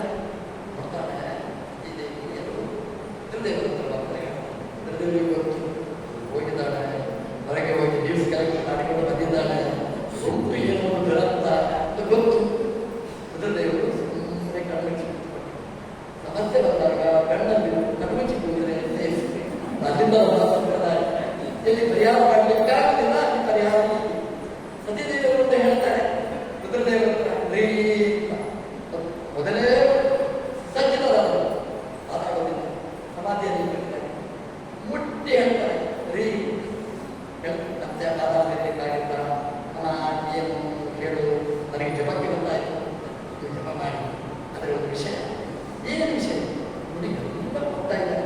ಎಲ್ಲ ಬುದ್ಧಿಗಳು ನಿನಗೆ ಬಾಕು ಜಪ ಮಾಡುವಾಗ ಈ ದೇವಿ ಹೇಳ್ತಾರೆ, ಇಲ್ಲರಿ ನಮ್ಮ ಮನೆಯಲ್ಲಿ ನಮ್ಮ ಮನೆಯಲ್ಲಿ ಕೈಲಾಸದಲ್ಲಿ ಏನಿಲ್ಲ ಹೋಮ, ಅಲ್ಲಿ ನಮ್ಮ ಮನೆಯಲ್ಲಿ ದಕ್ಷಿಣ ಮನೆಯಲ್ಲಿ ಅಪ್ಪನ ಮನೆಯಲ್ಲಿ ಹಾಗೆ, ನಮ್ಮ ಮನೆಯಲ್ಲಿ ಹೋಮ ಏನಿಲ್ಲ, ದಕ್ಷಿಣ ಮನೆಯಲ್ಲಿ ಯಾಕೆ ಏನು ಹೇಳು ಈ ಹೋಮ ಅಂದರೆ ಎಲ್ಲ ಹೋಗ್ತಾ ಇದ್ದಾರೆ, ಹೋಗ್ಲಿ ಬಿಡು. ನಾವು ನಿಮ್ಗೆ ಇನ್ವಿಟೇಷನ್ ಬಂದಿದೆ,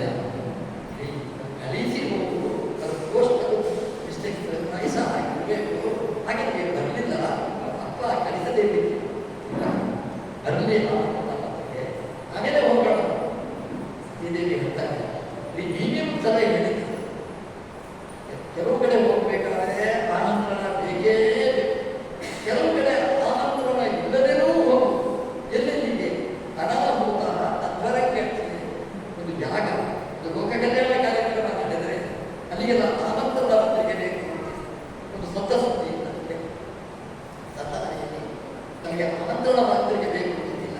ನನ್ನ ಪುರಿ ನನಗೆ ಹೇಳಿಲ್ಲ, ಹಾಗಾಗಿ ನನಗೆ ಹೋಗುವುದಿಲ್ಲ ಅಂತ ಹೇಳಬಾರ್ದು. ಸ್ವಂತ ಸುದ್ದಿ ನಮ್ಗೆ ಗೊತ್ತಾದರೆ ಸಾಕು, ನಾವಲ್ಲಿ ಹೋಗಿ ನಮ್ಮ ಕೈಯಲ್ಲೇ ಆಗಿರ್ತಕ್ಕಂಥ ಸೇವೆಯನ್ನು ಮಾಡಿ ಬರಬೇಕು. ನನಗೆ ಗೊತ್ತಿಲ್ಲ ಅಂತ ಕೊಡಬಾರದು, ಅದೊಂದು ಕ್ರಮ. ಕೆಲವು ಕಡೆ ಆಮಂತ್ರಣ ಇಲ್ಲದಿದ್ದರೂ ಹೋಗಲೇಬೇಕು. ಸತೀದೇವಿ ಹೇಳ್ತಾರೆ, ಈ ಯಾಗ ಅದಕ್ಕೆ ಆಮಂತ್ರಣ ಬೇಕು ಅಂತಿಲ್ಲ, ನೀವೇ ಹೇಳಿಕೊಂಡ ನೀತಿ. ಹಾಗಾಗಿ ಯಾಗ ಒಟ್ಟಿಗೆ ಹೋಗೋಣ. ನಮ್ಮ ಯಾಗ ಎರಡು ರೀತಿಯ, ಒಂದು ಲೋಕ ಕಲ್ಯಾಣಕ್ಕೆ ಮಾಡುವ ಯಾಗ, ಒಂದು ಲೋಕ ನಾಶಕ್ಕೆ ಮಾಡುವ ಯಾಗ.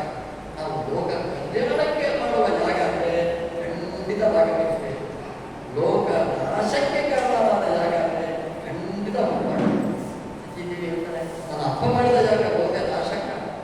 ದೇವರು ಹೇಳಿದರು, ಅಮ್ಮ ನೋಡು, ಕಾದು ನೋಡು, ಎಲ್ಲದಕ್ಕೆ ಉತ್ತರ ಸಿಗುತ್ತೆ, ನಾವು ಬೇಡ. ಸತೀದೇವಿ ಹೇಳ್ತಾಳೆ, ಈ ಅಪ್ಪನಿಗೆ ತುಂಬ ಖುಷಿ ಆಗಿದೆ, ನಾವು ಹೋಗೋಣ.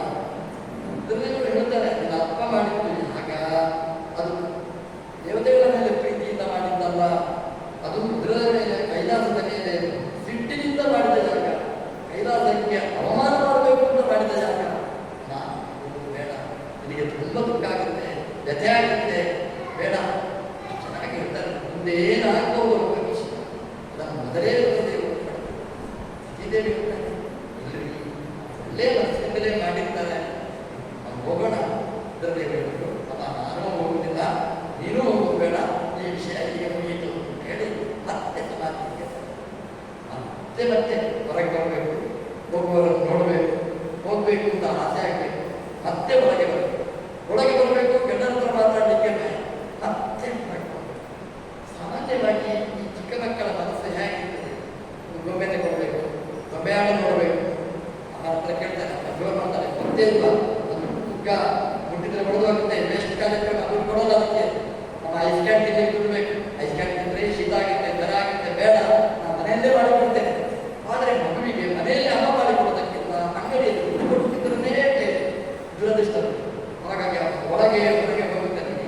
ಹಾಗೆ ಮಗುವಿನ ಹಾಗೆ ಸತೀದೇವಿಯರ ಜೀವನ ಅಂತ ಭಾಗವತ ತಿಳಿಸ್ತದೆ. ಕೊನೆಗೆ ರುದ್ರದೇವರನ್ನು ನಮಸ್ಕಾರ ಮಾಡಿ ಅಂತ ನಾನು ಹೋಗಿ ಬರ್ತೇನೆ. ರುದ್ರದೇವರು ಮಾತಾಡಬೇಕು. ಯಾಕೆಂತಂದರೆ ರುದ್ರದೇವರ ರಚನೆ ಮಾಡಿ ನಾನೇನು ಮಾಡಲಿಲ್ಲ, ಹೋಗು ಅಂತ ಒಪ್ಪಿಗೆ ಕೊಟ್ಟು ಹೋಗುದು ಬೇಡ ಅಂತ ನಿಷೇಧ ಮಾಡಿ ಎರಡಕ್ಕೂ ಉತ್ತರ ಬಂತು. ನಾನು ಹೋಗು ಅಂತ ಹೇಳಿದರೆ ಇವ ಹೋಗ್ತಾಳೆ, ಇವಳು ಹೋಗ್ತಾಳೆ, ಅಲ್ಲಿ ದುರಂತ ಕಾದಿದೆ, ಅಲ್ಲಿ ಸಾಯುವುದು ಗ್ಯಾರಂಟಿ. ಒಂದು ವೇಳೆ ಹೋಗುವುದು ಬೇಡ ಅಂತ ಹೇಳಿದರೆ ಇಲ್ಲಿಯೇ ಹೋಗಲಿಕ್ಕೆ ಬಿಟ್ಟಿಲ್ಲ ಅಂತ ಆಲೋಚನೆ ಮಾಡಿ ಟೆನ್ಷನ್ ಮಾಡಿಕೊಂಡು ಇಲ್ಲಿಯೇ ಜೀವ ಎಲ್ಲಿಯಾದರೂ ಬಂದೋ ಇಲ್ಲಿ ಬಂದೋ ಅಲ್ಲಿ ರುದ್ರದೇವರು ತೀರ್ಮಾನ ಮಾಡ್ತಾರೆ, ಇದು ಕೇಸ್ ಇಲ್ಲ, ನಾವು ಹೋಗ್ಲಿಕ್ಕೆ ಹೋಗು ಅಂತ ಹೇಳಿದ್ರೂ ಕಷ್ಟ, ಇಲ್ಲಿರು ಅಂತ ಹೇಳಿದ್ರೂ ಕಷ್ಟ. ಹಾಗಾಗಿ ಅವರು ತದಸ್ಯ ಧೋರಣೆ ಮಾಡಿದ್ರು. ಒಂದು ವೇಳೆ ಅಲ್ಲಿ ಹೋದರೆ ಸ್ವಲ್ಪ ರಿಸ್ಕ್ ಕಡಿಮೆ, ಪೊಲೀಸ್ ಸ್ಟೇಷನ್ ಹೋಗುವುದೆಲ್ಲ ಕಡಿಮೆ ಆಗುತ್ತೆ. ಅಲ್ಲಿ ಇಲ್ಲಿ ಅದಕ್ಕೆ ಸ್ವಲ್ಪ ಸಮಸ್ಯೆ ಜಾಸ್ತಿ. ರುದ್ರದೇವರು ಸುಮ್ಮನೆ ತದಸ್ಯ ಧೋರಣೆ ಕಾಣುತ್ತೆ. ಸತೀದೇವಿಯರು ಹೇಳ್ತಾರೆ, ಮೌನ ಮತಿ ಲಕ್ಷಣ. ಕೆಲವು ಸಲ ಸುಮ್ಮನೆ ಬೇಡ ಅಂತ ಹೇಳಿದ್ರೆ ನಿಷೇಧ, ಸುಮ್ಮನೆ ಕೂತ್ರೆ ಮೌನ, ಒಪ್ಪಿಗೆ ನೋಡಿ ನಾನು ಹೇಳಿದೆ, ನೀವು ಸುಮ್ಮನೆ ಕೂತ್ರಿ, ಒಪ್ಪಿಗೆ ಕೊಟ್ಟಿದ್ದೀರಿ. ಸತೀದೇವಿ ಹೇಳ್ತಾರೆ, ಮೌನ ಮತಿ ಲಕ್ಷಣ ಕೊಟ್ಟು ಸತೀದೇವಿ ರುದ್ರದೇವಿ ಗೊತ್ತಾಯ್ತು. ಸತೀದೇವಿ ಗೊತ್ತಾಯ್ತಾಳೆ, ಎಲ್ಲ ತನ್ನ ಗಣಗಳನ್ನು ರಕ್ಷಣೆಗೆ ಜಾಗರೂಕತೆ ಮುಂದೆ ಆಗುವ ಅನಾಹುತ ಅದನ್ನು ತಪ್ಪಿಸಬೇಕು ಅಂತ ತನ್ನ ಗಣಗಳನ್ನು ಕಲಿಸ್ತಾರೆ. ಸತೀದೇವಿ ಒಂದು ಕಡೆಯಲ್ಲಿ ಖುಷಿ, ಒಂದು ಕಡೆಯಲ್ಲಿ ಈ ಬೇಸಿಗೆ ಕಾಲದಲ್ಲಿ ನಡುನೆತ್ತಿಯಲ್ಲಿ ಸೂರ್ಯ ಇರುವಾಗ ನದಿಯಲ್ಲಿ ಸ್ನಾನ ಮಾಡಬೇಕು. ಇಲ್ಲಿವರೆಗೆ ಪ್ರಮಾಣದ ಆ ನೀರಿನ ಶೀತಲ ಜಲ ಕಂಠದ ಖರ್ಚು, ಆ ಸೂರ್ಯನ ಬಿಸಿಲು ನೆತ್ತಿಗೆ ಬಿದ್ದಾಗ ಉರಿ, ಹಾಗೆ ಬಿಸಿಲು ತಣ್ಣಗೆ ಎರಡು ಏಕಕಾಲದಲ್ಲಿ ಆಗುತ್ತೇನೆ. ಸತೀದೇವಿಗೆ ಸತಿ ಅವರ ಮನೆಗೆ ಹೋಗ್ತೇನೆ, ಯಾಗದಲ್ಲಿ ಭಾಗವಹಿಸ್ತೇನೆ, ತಂಗಿಯಲ್ಲಿ ಎಲ್ಲ ಜೊತೆಗೆ ಇರ್ತೇನೆ, ಅಯ್ಯೋ ಬಂದಿದ್ದ ಒಟ್ಟಿಗೆ ಗಂಡನನ್ನು ಬಿಟ್ಟು ಹೋಗ್ಬೇಕಾಯಿತು, ಇದೊಂದು ಚಿಂತೆ. ಎರಡು ಒಟ್ಟಿಗೆ ಸುಖ ದುಃಖಗಳ ಒಟ್ಟಿಗೆ ಸಂಯೋಗದ ಜೊತೆಗೆ ಮನೆಗೆ ಪ್ರಯಾಣ ಮಾಡ್ತಾನೆ. ಹೋದರೆ ಯಾಗ ಇದ್ದಾಗಲೇ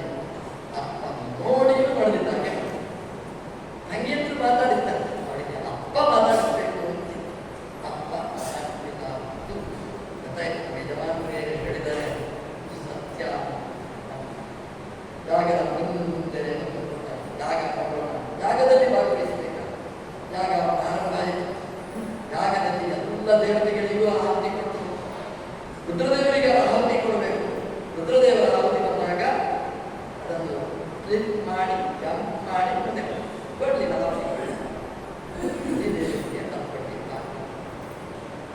ಯಾಗ ಅಂದ್ರೆ ಏನು? ಇದು ನನ್ನಲ್ಲ.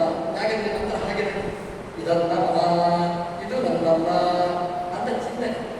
ಅದಕ್ಕೆ ಮನಸ್ಸು ಬೇಕು. ಮನಸ್ಸಿದ್ರೆ ಮಾತ್ರ ಯಾಗ ಆಗುತ್ತೆ. ಮನಸ್ಸಿಲ್ಲದೆ ಮಾಡಿದ್ರೆ ಯಾಗ ಆಗಬೇಕು. ಪುರೋಹಿತರು ಯಾಗ ಮಾಡ್ತಾರೆ, ನಮ್ಮ ಪಕ್ಕದಲ್ಲಿ ಕೊಡಬೇಕು. ಪುರೋಹಿತರು ರಾಜ್ಯ ಹಾಕಿದಾಗ ಪುರೋಹಿತರ ರಾಜ್ಯ ಅಲ್ಲ, ನಮ್ಮದು ರಾಜ್ಯ. ನಮ್ಮ ಹೊಟ್ಟೆ ಬೀಳ್ತಾ ಇರ್ತದೆ. ಇದು ನನ್ನಲ್ಲ, ದೇವರು ಕೊಟ್ಟದ್ದು, ಇದು ದೇವರಿಗೆ ಅಂತ ನಾವು ಅನುಸಂಧಾನ ಮಾಡಿದ್ರೆ ನಮ್ಮ ಅಕೌಂಟಿಗೆ ಕ್ರೆಡಿಟ್ ಆಗುತ್ತೆ. ನಾವು ಕೊಡಲಿಲ್ಲ ಅಂದ್ರೆ ಪುರೋಹಿತರ ಅಕೌಂಟಿಗೆ ಕ್ರೆಡಿಟ್ ಆಗುತ್ತೆ. ಹಾಗೆ ಪುರೋಹಿತರು ಎಷ್ಟು ಕೊಡ್ತಾರೆ ಅಷ್ಟು ಮಾತ್ರ ನಮಗೆ ಸಿಗ್ತದೆ. ಸತೀ ದೇವರು ನೋಡ್ತಾರೆ, ಯಾಗ ನಡೀತಾ ಇದೆ, ಅಲ್ಲಿ ರುದ್ರದೇವರಿಗೆ ಆಗುವುದಿಲ್ಲ. ರುದ್ರದೇವರು ಮನೋನಿಯಾಮಕರು. ನಮ್ಮೆಲ್ಲರ ಮನಸ್ಸಿನ ಡಿಪಾರ್ಟ್ಮೆಂಟ್ ರುದ್ರದೇವರ ಕೈಯಲ್ಲಿ ನಮ್ಮ ಇಚ್ಛೆ ಇರ್ತೀವಿ, ಅನುಸಂಧಾನ ಇರ್ತೀವಿ. ಅದು ಬರಬೇಕಾದ್ರೆ ರುದ್ರದೇವರ ಅನುಗ್ರಹ ಬೇಕು. ನಾವು ಮನಸ್ಸನ್ನು ಅನುಗ್ರಹ ಮಾಡಲಿಲ್ಲ ಅಂತಂದ್ರೆ, ಇದನ್ನು ನಮಗಳ ಚಿಂತನೆ ಬರಲಿಲ್ಲ ಅಂದ್ರೆ ಯಾಗನೇ ಆಗ್ತದೆ. ತಕ್ಷಣ ಯಾಗ ಹೇಗಾಯಿತು? ಸತೀದೇವಿಯವರು ಪ್ರಶ್ನೆ ಇತ್ತು, ನಮ್ಮ ಯಜಮಾನರು ಬರಲಿಲ್ಲ ಅಂತಂದ್ರೆ ಯಾಗನೇ ಆಗುವುದಿಲ್ಲ, ಯಾಗ ಹೇಗಾಯಿತು? ರುದ್ರದೇವರಿಗೆ ಕೊಡಬೇಕಾದ ಕೊಡಲಿಲ್ಲ ಅಂದರೆ ಇದು ಅಪರಿಪೂರ್ಣ. ಯಾಗಕ್ಕೆ ಮನಸ್ಸು ಮುಖ್ಯ.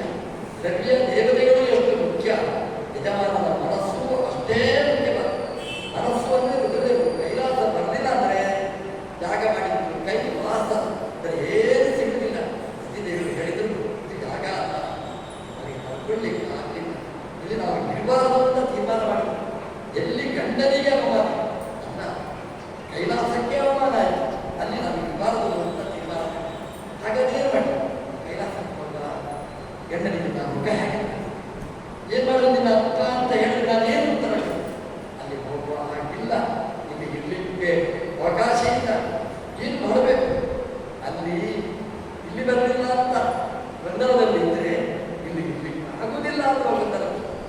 ಹಾಗಾಗಿ ಚೆನ್ನಾಗಿ ಹೇಳ್ತಾರೆ, ಗಂಡನ ಮಾತು ಮೀರಿ ಬಂದರೆ ಏನಾಗುತ್ತೆ ಹೆಣ್ಮಕ್ಕಳ ಸ್ಥಿತಿ ಅನ್ನೋದನ್ನು ಭಗವಂತ ತುಂಬ ರೋಚಕವಾಗಿ ವಿವರಣೆ ಮಾಡಿ ನಿರ್ಮಾಣ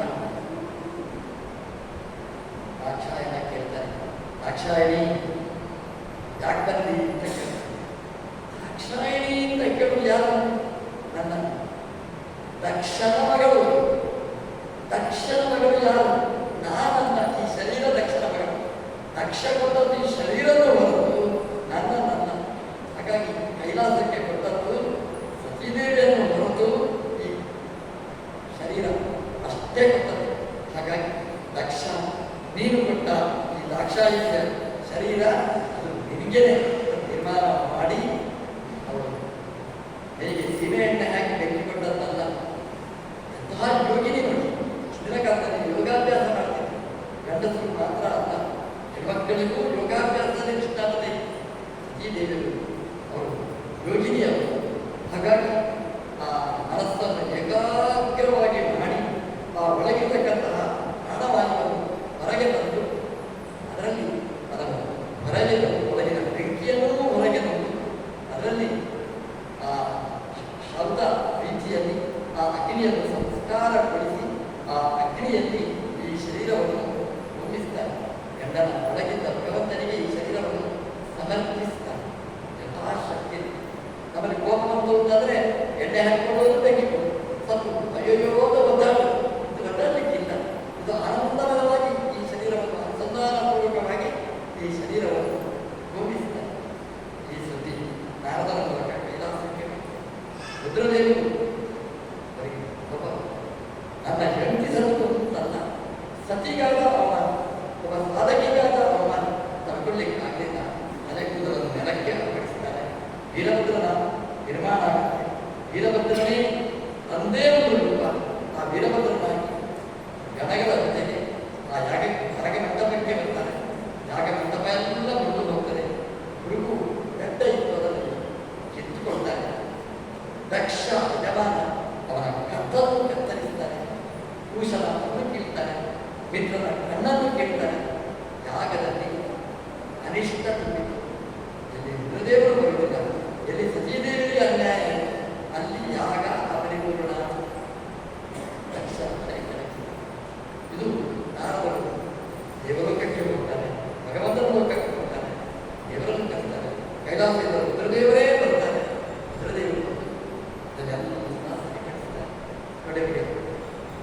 ತಲೆ ಕಡಿಲಿಕ್ಕೂ ಗೊತ್ತು, ತಲೆಯನ್ನು ಸೃಷ್ಟಿ ಮಾಡಲಿಕ್ಕೂ ಗೊತ್ತು.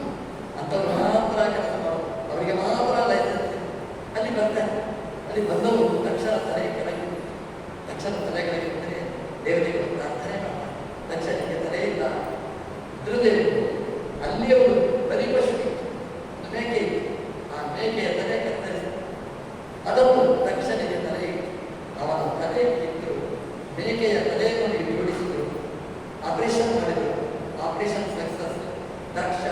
ದಕ್ಷನಾದ, ಹೋಮ ಮಾಡಲಿಕ್ಕೆ ಶಕ್ತನಾದ, ಯಾಗ ಮತ್ತೆ ಮುಂದುವರಿತು ಅಂತ ಭಾಗವತ ಹೇಳಿದರು. ತಲೆ ಕೂಡಿಸುವ ವಿದ್ಯೆಗಳು ಟೆಕ್ನಾಲಜಿ ಅವತ್ತೂ ಇತ್ತು, ಚೆನ್ನಾಗಿ ಕೂಡಿತು. ಮೊದಲನೇ ತಲೆ ಹೋಯಿತು. ಮೊದಲನೇ ತಲೆ ನಾನು ನನ್ನದು ಅಹಂಕಾರದಿಂದ ಕೋಪಿದ ತಲೆ, ಅದನ್ನು ಕಿತ್ತು ಬಿಸಾಡಿತು. ಹೊಸ ತಲೆಯನ್ನು ಕುಡಿಸಿತು. ಅದು ಮೇಕೆಯ ತಲೆ. ಮೇಕೆಯ ತಲೆ ಬಲಿಪಶು, ದೇವರಿಗೆ ಅರ್ಪಣೆ ಆಗಬೇಕಾದ ಬಲಿ ಪಶು, ದೇವರಿಗೆ ಸಮರ್ಪಿತವಾದ ಎಲ್ಲ ನಿಧಾನ ಇರ್ತಕ್ಕಂತಹ ಮೇಕೆ ಆ ತಲೆಯನ್ನು ಕೂಡಿಸಿತು. ಆ ತಲೆ ಕೂಡಿಸಿದ್ದಕ್ಕೆ ಇದನ್ನ ಮವ ಅಂತ ಹೇಳಲಿಕ್ಕೆ ಶುರು ಮಾಡಿತು. ದಕ್ಷ ನಾನು ಅಂತ ಹೇಳಿದ್ರೆ ನಾನನ್ನ ಎಲ್ಲ ನಿಂದು ಅಂತ ಹೇಳುವ ಆ ತಲೆ ಜೋಡಿಸಿಬಿಟ್ಟು ರುದ್ರದೇವರಿಗೆ ಕೈ ಮುಗಿಯಿತು. ಆ ತಕ್ಷಣ ಮೊದಲನೇ ತಲೆ ರುದ್ರದೇವರಿಗೆ ಕೈ ಮುಗಿತಿರ್ಲಿಲ್ಲ, ಆ ತಲೆ ಕತ್ತರಿಸಿ ರುದ್ರದೇವರಿಗೆ ನಮಸ್ಕಾರ ಮಾಡುವ ತಲೆಯನ್ನು ಜೋಡಿಸಿ ನಮ್ಮ ದೇವರು ವೈಕುಂಠದಿಂದ ಬಂದ ಎಲ್ಲಾ ದೇವತೆಗಳು ಸೇರಿ ದಕ್ಷನ ಯಜ್ಞ ಪೂರ್ಣ ಆಯಿತು. ಈ ತಲೆ ಚೇಂಜ್ ಆದ ಮೇಲೆ ಯಾಗ ಪೂರ್ಣ ಆಯಿತು. ಯಾಗ ಮಾಡಿಸುವವರಿಗೆಲ್ಲ ಇವತ್ತು ಪಾಠ. ನಮ್ಮದು ದಕ್ಷನ ತಲೆ ಆಗಬಾರದು, ಮೇಕೆಯ ತಲೆ ಆಗಬೇಕು. ಆ ಅದನ್ನು ಇಟ್ಟುಕೊಂಡು ಯಾಗ ಮಾಡಬೇಕು. ಯಾಗ ಮಾಡುವಾಗ ನಾನು ಅಂತ ಯಾಗ ಮಾಡಿದರೆ ಆ ಯಾಗ ದೇವರಿಗೆ ಹುಡುಗಲ್ಲ. ಸ್ವಾಮಿ ನಿನ್ನವ ನಿಂದು ಅಂತ ಆಲೋಚನೆ ಮಾಡಿ ಅನುಸಂಧಾನ ಮಾಡಿದರೆ ಆ ಯಾಗ ಅದು ದೇವರಿಗೆ ಹುಡುತ್ತದೆ. ಯಾಗ ಎಲ್ಲ ಪರಿಪೂರ್ಣ ಆಯಿತು. ದಕ್ಷನೂ ಚೆನ್ನಾಗಿ ಆದ. ದಕ್ಷ ಅದಕ್ಷನಾಗಿ ದಕ್ಷನಾದ ಕಥೆಯನ್ನು ಶ್ರೀಮದ್ ಭಾಗವತ ನಿರೂಪಣೆ ಮಾಡಿದೆ. ನಮ್ಮ ಜೀವನವೇ ಒಂದು ಯಜ್ಞ. ಈ ಜೀವನ ಯಜ್ಞ ಚೆನ್ನಾಗಿ ನಡೆಯಬೇಕಾದರೆ ದಕ್ಷನ ಅಹಂಕಾರದ ತಲೆ ಆಗಬಾರದು. ದಕ್ಷನ ಅಹಂಕಾರದ ತಲೆ ಕೆಳಗೆ ಬಿಡಬೇಕು. ತಲೆ ಕೆಳಗೆ ಬಿಡಬೇಕು. ತಲೆ ಕತ್ತರಿಸಿ ಅಂತ ಹೇಳಿದ ಭಾಗವತ. ತಲೆಯ ಒಳಗೆ ಇದ್ದದನ್ನು ಕೆಳಗೆ ಬಿಡಿಸಿ, ತಲೆಯ ಒಳಗೆ ಆ ಬಲಿ ನಾವು ದೇವರಿಗೆ ಸಮರ್ಪಿತರಾಗಬೇಕಾದವು. ದೇವರು ಕೊಟ್ಟದ್ದು ಇದು ದೇವರಿಗೆ ಸಮರ್ಪಣೆಯನ್ನು ಅನುಸಂಧಾನ ಮಾಡಿದರೆ ನಮ್ಮ ಜೀವನ ಪರಿಪೂರ್ಣವಾಗುತ್ತೆ. ಆ ಯಾಗ ಪೂರ್ಣವಾಗುತ್ತೆ ಅಂತ ಭಗವತ ಈ ಒಳ್ಳೆಯ ಚಿಂತನೆಯನ್ನು ನೀಡಿದೆ. ಸತಿ ಅಂತಂದರೆ ವಾಗ್ದೇವರು, ರುದ್ರದೇವರು ಅಂದರೆ ಮನೋದೇವರು. ಭಾಗವತರು ಕಾನ್ಸೆಪ್ಟ್ ಏನು ಅಂತಂದರೆ ಮನಸ್ಸು ಮತ್ತು ನಾಲಿಗೆಗೆ ಸಂಬಂಧ ಇದೆ. ನಾಲಿಗೆ ಮಾತಾಡಬೇಕಾಗಿದ್ದರೆ ಮನಸ್ಸಿನಲ್ಲಿ ಕೇಳಿ ಮಾತಾಡಬೇಕು. ಮನಸ್ಸಲ್ಲಿ ವಚನೆ ಮಾಡಿ ಮಾತಾಡಿದರೆ ಅದಕ್ಕೆ ಬೆಲೆ ಇರ್ತದೆ. ಆ ಮನಸ್ಸನ್ನು ಬಿಟ್ಟು ಕೈಲಾಸವನ್ನು ಬಿಟ್ಟು ಬರೀ ಸತಿ ಅಂದರೆ ನಾಲಿಗೆಯಲ್ಲಿ ಮಾತ್ರ ಬಾಯಿಗಳನ್ನು ಮಾತಾಡ್ತೇವೆ ಅಂತ ಹೇಳಿ ಅದಕ್ಕೆ ಬೆಲೆ ಇರುವುದಿಲ್ಲ. ಹಾಗಾಗಿ ಮನಪೂರ್ತ ಅಂಬದೇ ರಾಜನ ಭಾಗವತ ಹೇಳುತ್ತೆ. ಮನಸ್ಸಲ್ಲಿ ವಚನೆ ಮಾಡಿ ಎಷ್ಟು ಹೇಳಬೇಕೋ ಅಷ್ಟನ್ನು ಹೇಳಿದರೆ ಅದು ದಕ್ಷ ಆಗ್ತದೆ, ಇಲ್ಲದಿದ್ದರೆ ಶಾಸ್ತ್ರ ಆಗ್ತದೆ. ನಮ್ಮ ಜೀವನ ದಕ್ಷವಾದ ಯಾಗ ಆಗಬೇಕು. ನಮ್ಮ ಜೀವನವೇ ಯಜ್ಞ ಆಗಬೇಕು. ಹಾಗೆ ಆಗಲಿ ಅಂತ ಪ್ರಾರ್ಥಿಸ್ತಾ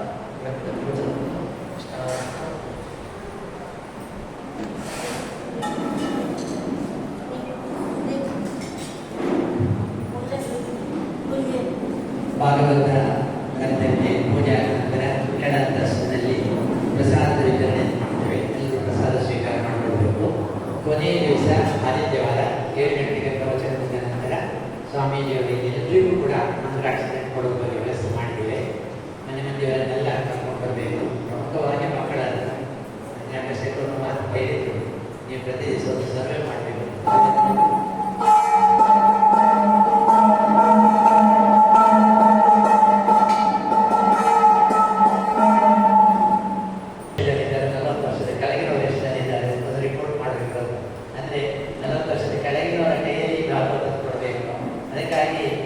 ಮಕ್ಕಳಿಗೆ ಎರಡು ಆದಿತ್ಯವಾರ ಕೂಡಿಸಿದ ಹಾಗೆ ಎರಡು ಆದಿತ್ಯವಾರವನ್ನು ಒಳ್ಳೆ ಇನ್ನಿತರ